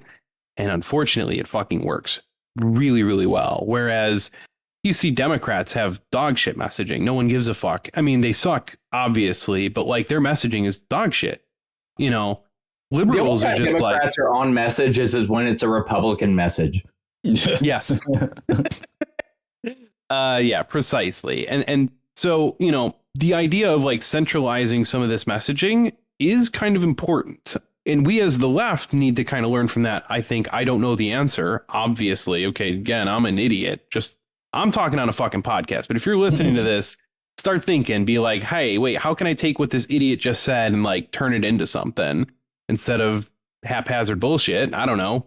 But yeah, I mean, we're obviously doing what we think is the best thing or the most effective thing that we know of. It's like we have podcasts, we have meme pages, whatever it is that we're doing to try to. The best I can think of personally is just repeat the same messaging over and over again as many times and as many ways as you can so you reach as many people as possible, because that's what the right seems to be doing. Like, I have no shortage of all the right-wing arguments in my back pocket because I've heard them a million fucking times from a million different people, because they're very good at just being the NPCs repeating the script. And I'm trying to get a script out there to counteract that. That's all we can do. Yeah. No, and I genuinely think, I'm like, I don't know, maybe someone's got to create a fucking Discord or something of just like all the big accounts. And hey, you can talk about whatever the fuck else you want, but here's your 3 fucking talking points for today. Like, just put these 3 out. Some way, somehow, share this one meme. Who cares? What are we pushing today? What does the left need? What is our culture war thing? It would help if we had think tanks, too. Like, if we had the Koch brothers and the Heritage Foundation and Chamber of Commerce and, the American Enterprise Institute and the Cato Institute and, like, every other think tank in the world, like, with millions of dollars in funding behind them, that would be much easier to do, because you have, like, literally just boards of people who do nothing but think of these talking points and disseminate them among the population. But there's no profit in that for the left, so that's why we can't do it. Like, how much longer can Radio Free Asia be something you cite credibly? Like, what the fuck? Forever. They'll cite it forever. It'll never stop. I came across a news story this past week, and I'm like, this seems questionable. And their only source, fucking Radio Free Asia. Yeah, if we had, like, the full power of the CIA propaganda machine behind us, I think we could accomplish a lot more. But unfortunately, that's true. It's almost like the left needs to organize a little better. Hold on, maybe we need our own CIA. I'm taking a wildly different approach where I don't even consider Twitter celebrities, but I talk to my coworkers and figure out which ones are more radical that I want to ally myself with and how we can push our agenda. Nice. Call me crazy. That's the good way to do it. It's painfully slow. Yeah, it always is. So anyway, another reason for the merge was that these dipshits were actually competing for existing union members, and this competition was stopping growth for the labor movement. So they were doing union raids on each other's memberships, which might be okay if they were actually improving the conditions for workers and demanding ever more from capitalists, but they were not doing that at all. Now, I know what you're thinking. What is a union raid? Let me tell you what a union raid is. So a union raid is when a challenger or outsider union tries to take over the membership base of an existing incumbent union, usually through a union raid election in the United States. Raids can be informal through campaigning, soliciting an incumbent union's members, or more direct by calling for a decertification election in a bid to take over an incumbent union's membership. Between 1975 and 1989, over 1,414 multi-union raid elections were documented by the NLRB. Now that's post merge, by the way, that number. But these union raids were happening like at the time. Brandon, yes. I get why that's insane, but can I just say for a minute that I would love to live in a world where unions are competing for my membership? Right? Like, well, and so that's why I make the dude. specific note that like they were not improving the lives of workers. Like if you were like, this incumbent union fucking blows, let's do this the right way, I'm all for it.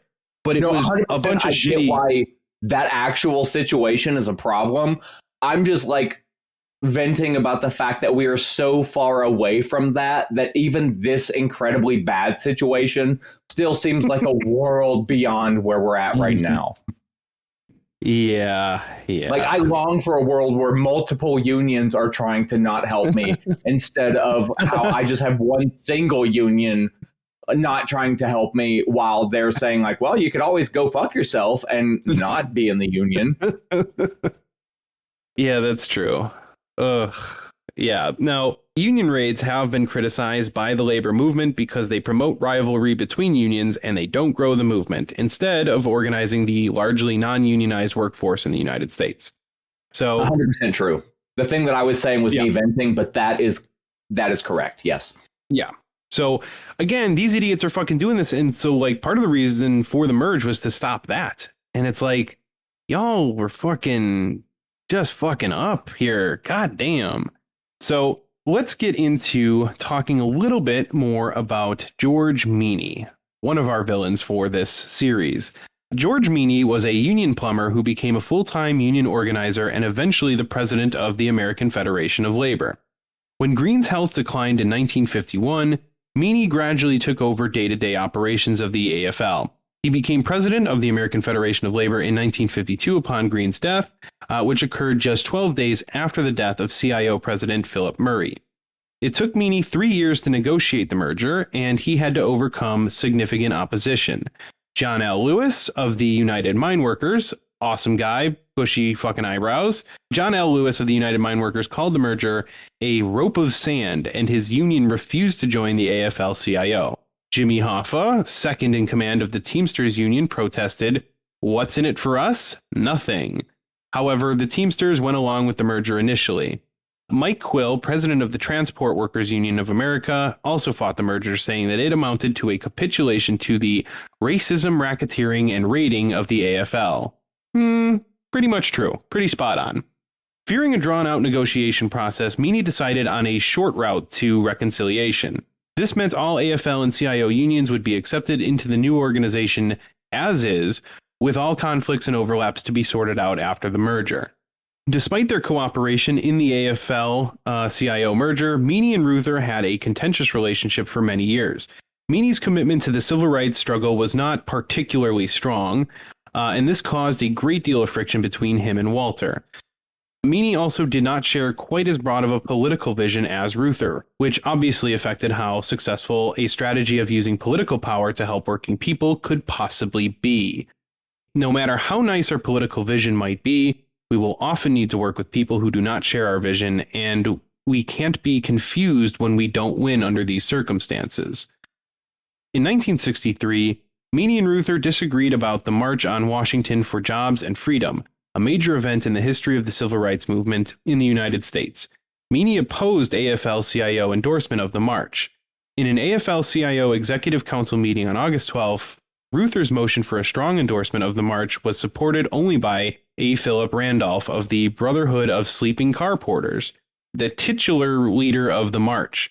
The AFL-CIO endorsed a civil rights law and allowed individual unions to endorse the march. When Meany heard Randolph's speech after the march, he was visibly moved. Thereafter, he supported the creation of the A. Philip Randolph Institute to strengthen labor unions among African Americans and strengthen ties with the African American community. Randolph said that he was sure that Meany was morally opposed to racism. I mean, yeah, maybe, sort of, a little bit. He's one of these, like, it's not that important, or, you know, oh, it doesn't look good. We have a lot of white workers who they're uncomfortable, you know? Let's not rock that boat. That's George Meany.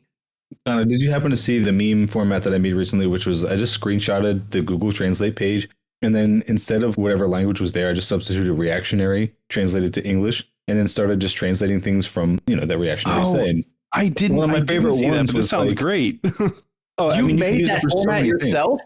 Yeah, I just screenshotted the page, and I liked it because it also put our Turn Leftist podcast logo up in the corner, which was nice. But one of my favorite ones was Ananya in our Discord. She came up with the one which is, she said that, like, some white lady told her she's not racist because she doesn't care what color anybody is. And so I just translated that. I said, when reactionaries say we should stop talking about race, or I don't even see color, or you're dividing people by focusing on race so much, it's like that all just translates to I'm not bothered by racism, so I don't want to talk about it because it has never personally affected me. So let's just ignore that entirely. And that's 100%. The position you're seeing a lot. Yep. No, 100%. I will say that is a format that I thought you had like co-opted, and I was all about it. And knowing that was your idea, respect. I love it. Once in a while, I get a good one, buddy. I'm still waiting for mine, but I'm into it. Yeah, I'm still. I got to work on more Walter Reuther memes for when these come out. I do have a really good one that's gonna. Whenever this episode comes out, I got a sick meme for this one. I think you're gonna like it. Really, when we're talking about leftism, that's what's important. The memes. Now, at the time of the 1967 AFL-CIO convention, Reuther demanded that Meany make the AFL-CIO more democratic as well. So he thought that George Meany wasn't being democratic enough. Now, I want to note, pretty fucking rich coming from Walter Reuther. Now, we've got some praise, we've got some criticism for Walter, but he ran the UAW with an iron fist, okay? It was, there was no challenging the Reuthers in the UAW. Like, they put at every level people who supported their vision, and they always won the elections. We will get into more of that in the period covering the 1960s specifically, but there was not much dissent in the UAW. So again, kind of rich for Walter to be calling for this. So I don't think we're going to get to my area of interest this episode, but yeah, there was a lot of criticism of him for not really listening to the rank and file workers. Yeah. So that will become important. But anyway, again, kind of a rich criticism here. Now, we're going to move on to a fun little topic here, and that is the American Institute of Free Labor Development. So I'm going to ask, what do you guys think that is? Without knowing about it already, what is that? Sounds like a far-right think tank. Yeah, it sounds like one of those meaningless think tank names. Okay, now what if I told you that the American Institute of Free Labor was actually a program run by the AFL-CIO? See, I thought you were going to say run by the CIA, so already. Hold on. I didn't say it wasn't run by the CIA. I was going to say, Connor, if you told me it was run by the AFL-CIO, I would say it's probably still a right-wing think tank, just run by the AFL-CIO. Yeah, so that's where we're heading next. So after the AFL-CIO merge, George Meany maintained control of the whole organization while Walter became one of 37 union vice presidents. Probably the most important one, I would think, but I don't really understand union structure. So did you say one of 37 vice presidents? Yeah, I misunderstood it, but that's what the documentary said. Someone can fact check me on this. Maybe I'm wrong, but dude, that union's got more vices than I do. That's good. Yeah, I don't know how, to me, I'm a vice president takes over for the president. If you got 37 of them, do you now have 37 presidents? Are we now a horizontal organization? Hey, this might be pretty decent, but I assume it doesn't mean that. So I don't know. I don't know how that works in companies either. They have, I'm the vice president of this. I'm the vice president of that. I'm like, bro, there's one fucking president. That you can't have multiple vice presidents. It doesn't make sense. So I don't know, but Walter took a backseat, right? So like I said, George Meany had all the fucking power in these negotiations, and Walter was just getting on board. Walter took it in the back door is what he did. Yes, he did. Yes, he did. Now, this isn't the pleasurable. Well, so Walter still remained outspoken, and he was still president of the UAW, the largest union of all. So he still had power, and he was still loud. He was still a very public figure. But in terms of union organization, he took a lot less power within the new Federation. Now, they continued to have serious political differences throughout the 50s and 60s that often played out for all to see. So they were pretty public fights. They did not get along. They hated each other. And I mean, good. George Meany was a piece of shit. Walter Reuther, a little more complicated, but George Meany definitely was a piece of shit. Now, while Walter had a broad class agenda for workers in the United States, George Meany did in fact have a class agenda as well for workers in Central and South America. Of course, it was the class agenda of the bourgeoisie. George Meany was a Cold War hawk and was even more anti-communist than Walter and Victor Reuther. And given how popular socialism was in Central and South America, the CIA decided something just had to be done. So they created the AIFLD, the American Institute of Free Labor Development. It was a quote-unquote institute made up of AFL-CIO front unions used to undermine more radical unions. It received funds from USAID and the NED, or the National Endowment for Democracy. Well, So I it was- want to make sure I'm following you here. Are you telling me that in the 1950s, the CIA started to get involved in South American politics? No. Yes. So this is Frankly, important to I'm note. surprised. Well, so we all know about how they were overthrowing. If you're listening to this podcast, I assume you know how they were overthrowing governments and fomenting coups and supporting, various rebel groups. But one of their strategies was undermining the labor movements in Central and South America. So they have many tools in their toolbox that we have to kind of keep in mind here. So I'm not going to yeah, lie. this- I don't actually know about this specifically.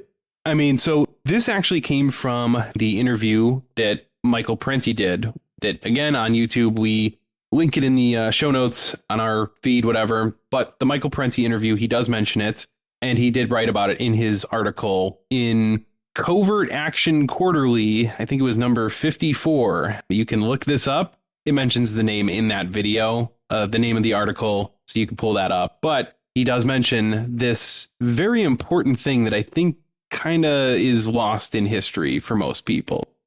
So it was definitely 100% a CIA op. These unions supported reactionary and repressive governments and opposed the more leftist elements of other unions. They seemingly took a similar strategy that Walter used to fight the left factions within the US labor movement.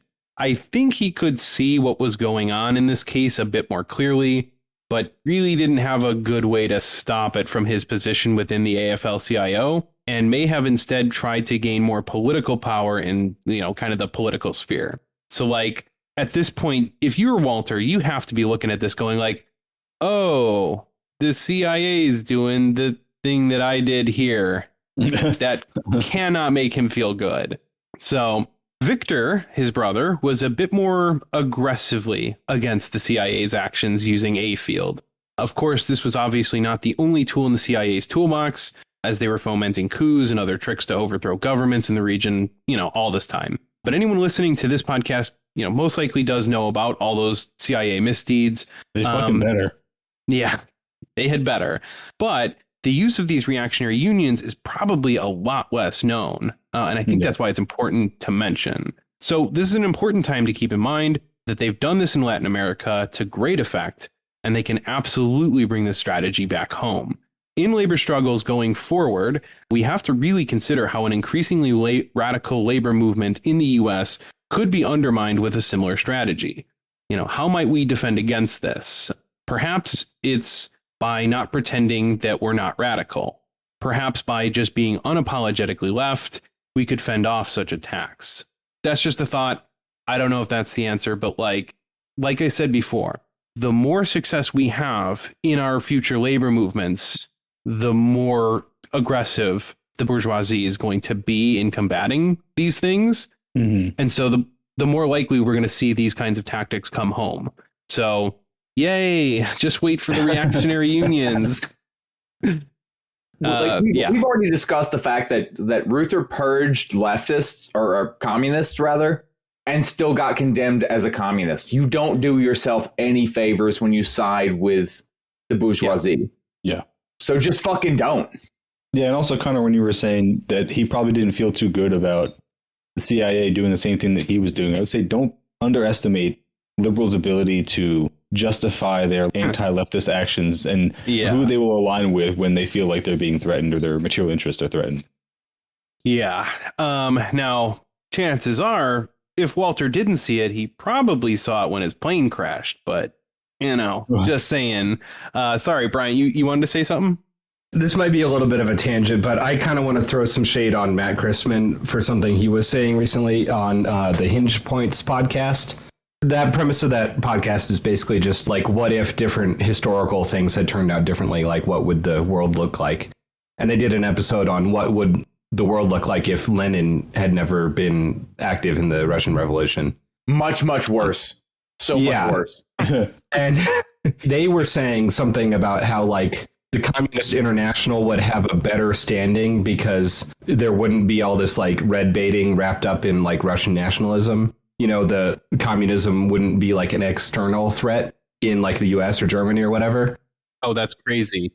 Yeah, I don't know enough to, like, refute that thoroughly, but it just seems wrong to me. Like, it would have been a threat wherever it happened. It would always be external. Like, there's like, if it started in, I don't know, Chile, they'd be like, oh, it's a Chilean threat, whatever.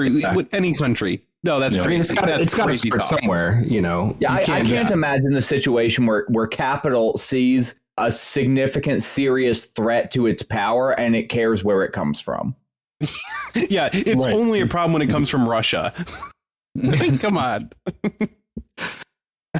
Yeah, that's. I mean, you can see that today with like actual movements that start in the U.S. They still get called foreign in some way or another. Every protest that happened in every city across the U.S. after the murder of George Floyd was called, outside agitators. Oh, it's people from other cities. It doesn't even have to be nationally foreign. They're just like, oh, this isn't people from our city doing this. It's like, yes, it is. People here are pissed off. What are you fucking saying?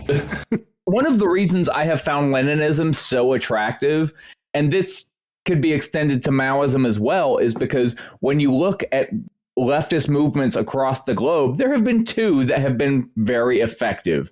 Leninists and Maoists, which, even then Maoism is an extension of. So if you eliminate him, you don't make communism more palatable.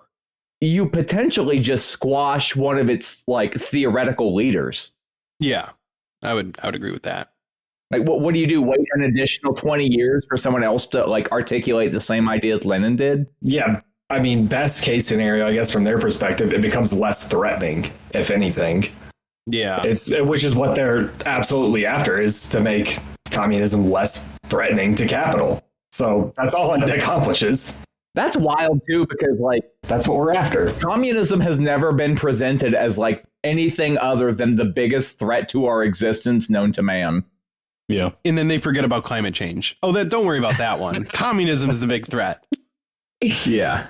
There's never been any idea more threatening than the one where everyone gets fed and housed. It is very threatening to, profit margins. So, yeah, of course it's threatening from their perspective. All right. So almost finished up here. So Victor exposed what the CIA was doing. Now, I'm not exactly sure how he did this, but Victor made the information public. So he made sure that people knew that the AFL-CIO supported unions in Central and South America were being funded by and run by the CIA and USAID, the National Endowment for Democracy. Victor is the reason we know about this today. Now, without Victor, perhaps we would still find out about it. The CIA was, I don't know, sloppy back then or something. But Victor did make sure that the information was public. Now, Walter was made a little bit uncomfortable by Victor's actions here. Walter was trying to gain, quote unquote, political capital and appear as a, quote unquote, loyal American to combat accusations that he was an evil and powerful socialist pulling the strings. So conservatives at the time really painted Walter a lot like they paint George Soros today. It was literally the same thing. So today when conservatives, George Soros is funding Antifa or whatever, conservatives literally did say the same shit about Walter. So they said he was pulling the strings. He's the puppet master, a communist, whatever, trying to create a Soviet America. Again, crazy, unhinged. He was just a fucking stand-in. Like, he was just the evil cartoon. You know, they talked about him at their fundraisers. Walter Reuther at the time was the conservatives' like culture war icon. You know what I mean? Their boogeyman. Yeah. Yes, that's exactly what it was. And so Walter was trying to combat this, which we see this today, and it still does not work. But he's trying to be a loyal American and, oh, no, I'm not a communist or whatever. Yeah, Brandon. If you ever needed demonstration that like history is written by the victors, look at this. If he was like somebody who was prominent enough that they were like really making him the target of all of this, he's been forgotten since. Yeah, and I mean, it's wild how he was so powerful. Like he really did have the power. And no leftist today has really heard of him. I mean, that's why we're doing this. Is like this guy went from being a household name to totally unheard of. And part of that is because he actually, in the ways that he was ineffective, he was also very effective in so many ways. And he did threaten capital. I mean, they hated him. And for good reason. All the things he advocated for were socialist in some sense. I mean, they were building worker power. Yeah, capital fucking hated him. And like you said, history is written by the victors, and so no one knows anything about Walter anymore. And I think that's really sad. Yeah, I've said it before. He was as effective as a reformist ever could be. Yeah. Yeah. He was the best example of those strategies. I mean, there's just I don't think I could think of anyone who did it better. So he really did go through a lot of effort to present himself as a loyal American. And he did this in, congressional hearings where they'd go and beat up on him. And he was, I mean, if you ever see him in these hearings, he was pretty solid. He was smart and he was like, hey, motherfuckers, I'm an American just like you. And I just want fucking people to have like food to eat and shit. He was a good speaker and he did rile people up. So like, I can't take that away from him, but he did try and present himself in this respectable way. And what Victor did by making clear what the CIA was doing, he threatened that a little bit. Now, Walter did tell Victor after this, and I don't know exactly when this happened, but Victor was always against what the AFL-CIO was doing. And of course, George Meany was 100% on board with this. Like this was his project with the CIA. Walter told Victor that he was taking on an agency that could forge any document to prove they were liars. And I think that's true. That's a good assessment. Shit. And so as much as we'll criticize Walter, sometimes it's like, yeah, I don't know what else you can do. Like if the CIA wants to do something, what are you going to do to stop them? And Walter, as much as he was in many ways a reformist, I mean, the motherfucker had to have bodyguards all the time. He had been shot. He had been almost abducted. He's had his ass beat. Victor's been shot through and in their homes. He did effectively have his plane sabotaged and murdered in the end. Like, yeah. And so as soft as you are, as loyal an American as you are, they will fucking kill you. They'll still kill you. And Walter knew this. So this is, I think, why Walter was trying ultimately to pursue this political sort of strategy, is I think he saw like the reality was, hey, these motherfuckers are trying to kill me. I have to become a political figure to protect myself and to protect labor, right? Because if it's labor against the CIA is probably going to win. So maybe by pursuing this political strategy, we can actually change the politics and change this. I think he was wrong, but it's hard to criticize because when you look at it, you go, well, fuck, I kind of see where he was coming from. I see what he was trying to do. I think ultimately it didn't work, but that's why I think we need to study it and understand why it didn't work and understand, okay, we have to do the hard thing. This strategy probably doesn't work. Now, his statement there, and again, this is all coming from, Michael Parenti, awesome motherfucker, of course. This shows that he understood just how dangerous it was to defy the class interests of the capitalist class. He understood how the CIA worked, and he knew he was a target. Victor ultimately believed that Walter was still somewhat glad that the truth was out there about the CIA. And like I said, because of Victor, we're now able to learn about this today. And of course, George Meany was 100% behind all of this nonsense. He was a traitor to workers around the world, and I hope he is remembered accordingly. Now, on that note, George Meany's grave can be found in Gate of Heaven Cemetery in Silver Spring, Maryland. And I think you should go and pay your respects in the way that George Meany deserves. So once again, Gate of Heaven Cemetery in Silver Spring, Maryland. It's not that far from me. Well, if you're ever looking for a quick drive, that's a place to consider going. You're on a drive through there, got to take a pit stop, go to the bathroom. Yeah, it's if you're just driving down north. the East Coast and you're looking for a good unisex restroom. Yeah, so it is just north of Washington, D.C. So, if you're in the area, go pay your respects. Basically, that's all I've got for today. Next time, we'll be talking about the 1960s, when Walter reaches kind of the peak of his political power and begins to steer the labor movement into a broader left agenda. He put his weight behind the civil rights movement and started agitating for more progressive sorts of programs for working people. We'll take a look at how the strategy of using political power worked out and how we might consider using political power in the future. So that's pretty much the end of my notes for right now. Like I said, next time is going to be the 1960s. I'm sure we're going to touch on the Dodge Revolutionary Union movement, which is incredibly important. There could be another episode after that, because I think we're going to want to talk a fair amount about the plane crashes and all that good stuff. But yeah, we'll definitely be in the 1960s pretty solidly in the next episode. Cool. Man, I got to say, I'm looking forward to discussing Drum's approach to Walter Reuther so fucking much. And the fact that I have fixated on this one like hyper specific movement within the UAW so long ago has gotten me to the point where I'm in a union that is weak and I'm observing their tactics and using that as like a vehicle to discuss issues with my coworkers. I'm like, yeah, dude, motherfucker, let's be a union within a union. Let's like show people how it's fucking. If the union doesn't give a fuck about you, then like you have to do more beyond that. Like, I don't know. I'm not articulating myself well, but I am using Drum as a model of moving forward in my own life. No, I got you. You made a good point. I think. Oh, I'm drunk, so whatever.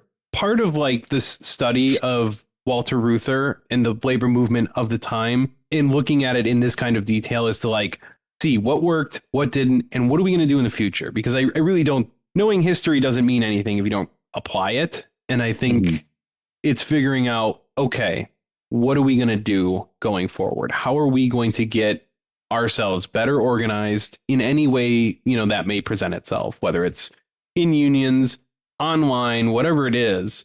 But we've got to get serious about the labor struggles that are going to come in the 21st century, because I feel like shit's going to pop off and we've got some real external pressures that are going to play out in labor movement struggles. So yeah, that's why I think it's important to learn about all this stuff.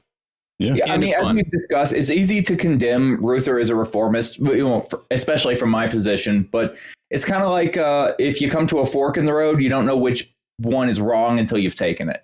Yeah, it's kind of what I'm getting at. Like, this is a complicated story. Like, Walter Reuther is simultaneously a hero and a villain. Like, there's just no way around it. It's a complex story that takes place over decades. And like, Walter did put the work in. He did do a lot of fucking great things and super smart on the ground organizing. Cannot take that away from him. Mm-hmm. But his flaws did cost workers dearly in the long run. But if it wasn't Walter, surely it would have been some other labor leader. I mean, just imagine what if the UAW was headed up by another George Meany fucking clone. We'd be nowhere. I mean, we'd be far worse off. So like, in that respect, Walter was a hero. Yeah, it's a long story, but it's very convoluted. Well, shit, man. I mean, and it's entertaining as fuck. Again, talking about how, like you were saying, Brandon, how this shows that the victors write history, because that's like what keeps us as podcasters, especially leftist podcasters, in material. Like, we will never run out of stuff that is left out of American history that people have no idea about, that they desperately need to know about if they want any chance of any kind of better future for anybody. So yeah, we'll keep doing it as long as we need to, I suppose. Yep. It's the nightmarish part about being a leftist is that like becoming like an anarchist or communist is just the very simple process of reading these 5,000 books that rewrite everything that you know about history so that it's an accurate depiction. Yeah. Easy peasy. yeah. and then struggling to explain that to your friends and family who think you're all crazy. In my friends and family's defense, I am crazy. Yeah. Same. But that doesn't change the facts of history and the immortal science. Exactly. Mike gets me. I'm on the same page, man. I mean, we have a lot more in common than we might appear, but... All right, cool. I don't think it appears that we have a lot in common. I guess plug your podcast, even though I'm kind of a guest on yours today, but go ahead and plug yours for my listeners. Yeah. So this is part 3 of our Walter Reuther series, but we've been This is part 5, buddy. Oh, Like part yeah, 8. that's right. God, I'm drinking too. Okay, Brandon's not the only drunk person on this podcast. This is part X of a year-long series. Yeah, I'm already thinking about what our next series is going to be. Yeah, I feel like you guys could do more series like this. This is, I think, cool. It's fun. I've been getting a lot of good Very feedback in-depth. from the fans too, so yeah. Oh, that's Yeah. good. I was worried this was going to be your last series. No, not at all. I mean, this is kind of what we do. Our podcast has gone under because we let idiots on. Sorry, what was that, Mike? I was already thinking about the next series that we could do with you guys. Oh, whoa, we'll have to come up with something. I like Cars and Comrades story time. I'm perfectly fine chilling and letting you tell me a story. It's great. Well, Yeah. I tell very long stories, apparently. I did tease, I think, on the our first episode together, doing something about tanks, but I haven't really looked into that yet. Yeah. But I did notice there's on YouTube, there's a free movie with ads just called T-34. So I don't know if that's like a docudrama or what. I haven't checked it out yet. Add it to your list. Yeah, no, it's on there. I was going to say, I don't know if this was really a series that you did, but the couple episodes that you had with, I think first with Brett from Rev Left, and then from the second one with a few different DSA folks, was really interesting. Hearing the couple different sides of that. And I don't know if I mentioned this, but I'm a DSA member, although I'm not real active in the last year or two with the local DSA. But it like you guys went into, it's a mixed bag, and there's good and there's bad with it all. I was going to say, how many MLs that love China do you encounter in your chapter?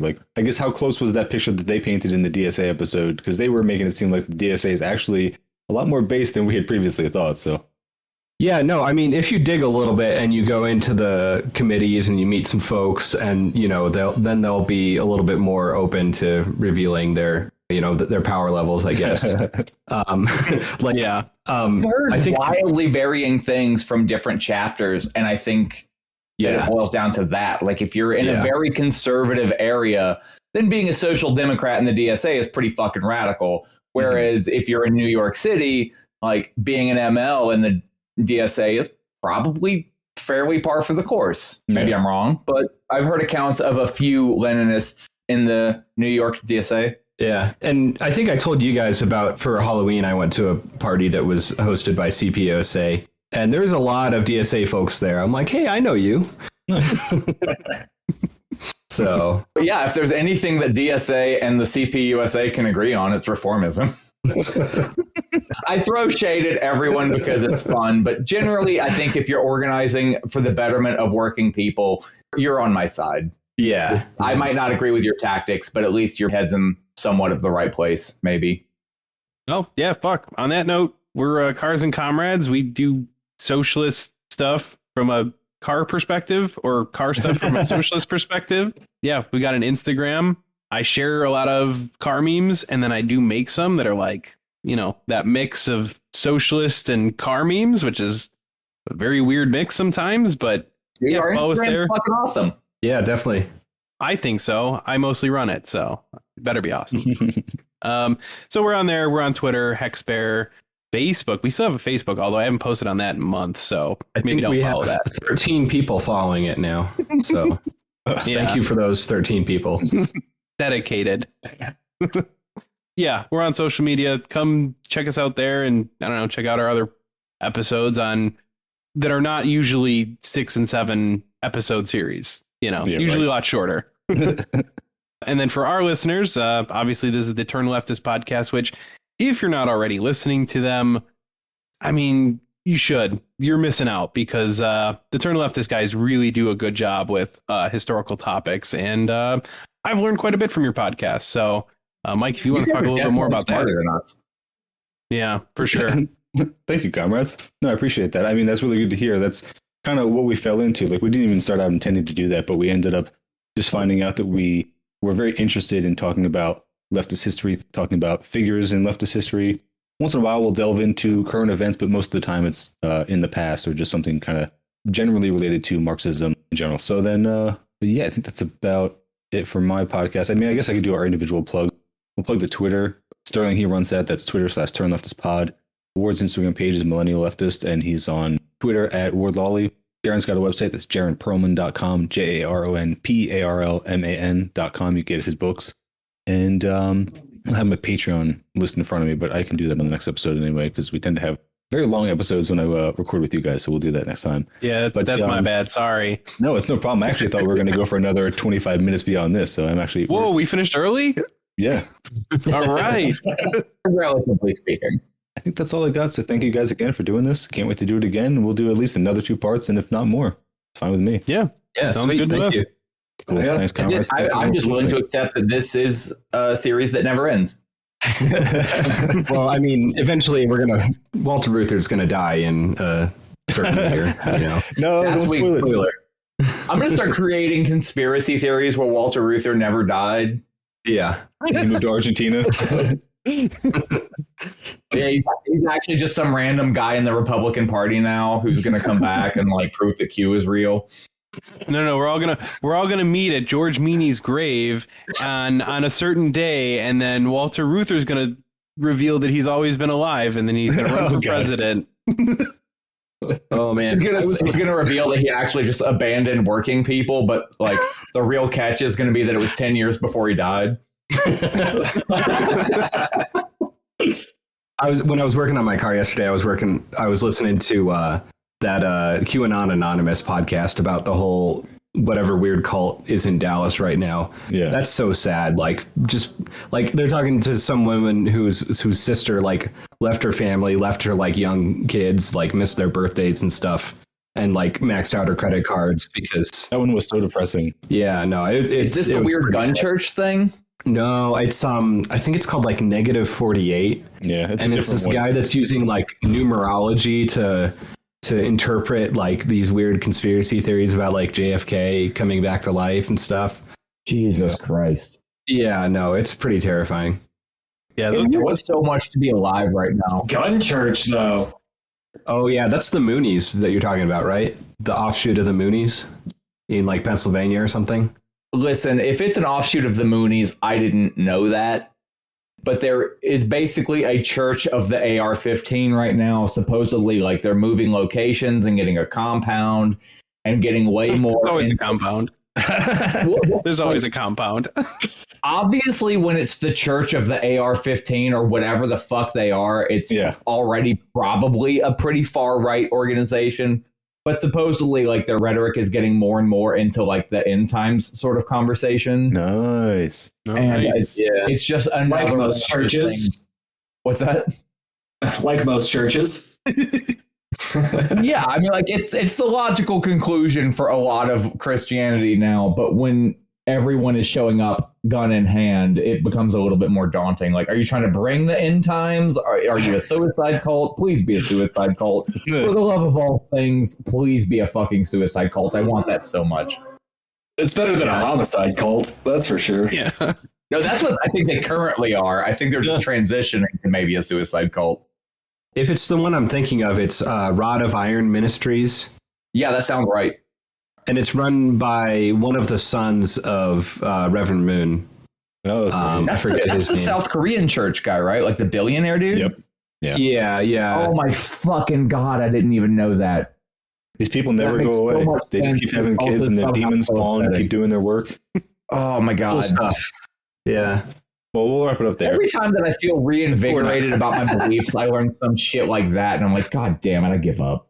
Oh yeah, don't worry. This is all banter that'll either go in the front or it'll get cut. I'm not worried about it. Then we're bullshitting. The episode's over. Super over. Yeah. All right. Well, thanks again, guys. I appreciate it, man. Yeah, it was fun. Yeah, As thank you. always. Always All right, fun. I'll see you guys next time. All right. Yep. Take it easy. Adios. everybody. Later, comrades. Later. Our economy isn't about freedom at all. Just the opposite. American capitalism today is defined by an overwhelming lack of freedom for the vast majority of people and incredible dictatorial power for a few people at the very top.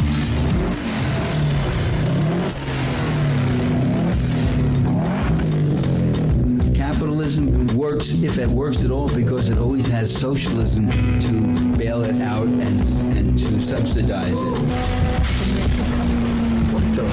Police cars are only factory through. It can be better than 180K, they can't catch you. They don't even try. You know what? I'm beginning to like this country already. The money spent on the Iraq War alone, which killed 1 million people, 5% of Iraq's entire population, and planted the seeds for ISIS to flourish, could have covered all global investments to halt climate change trends.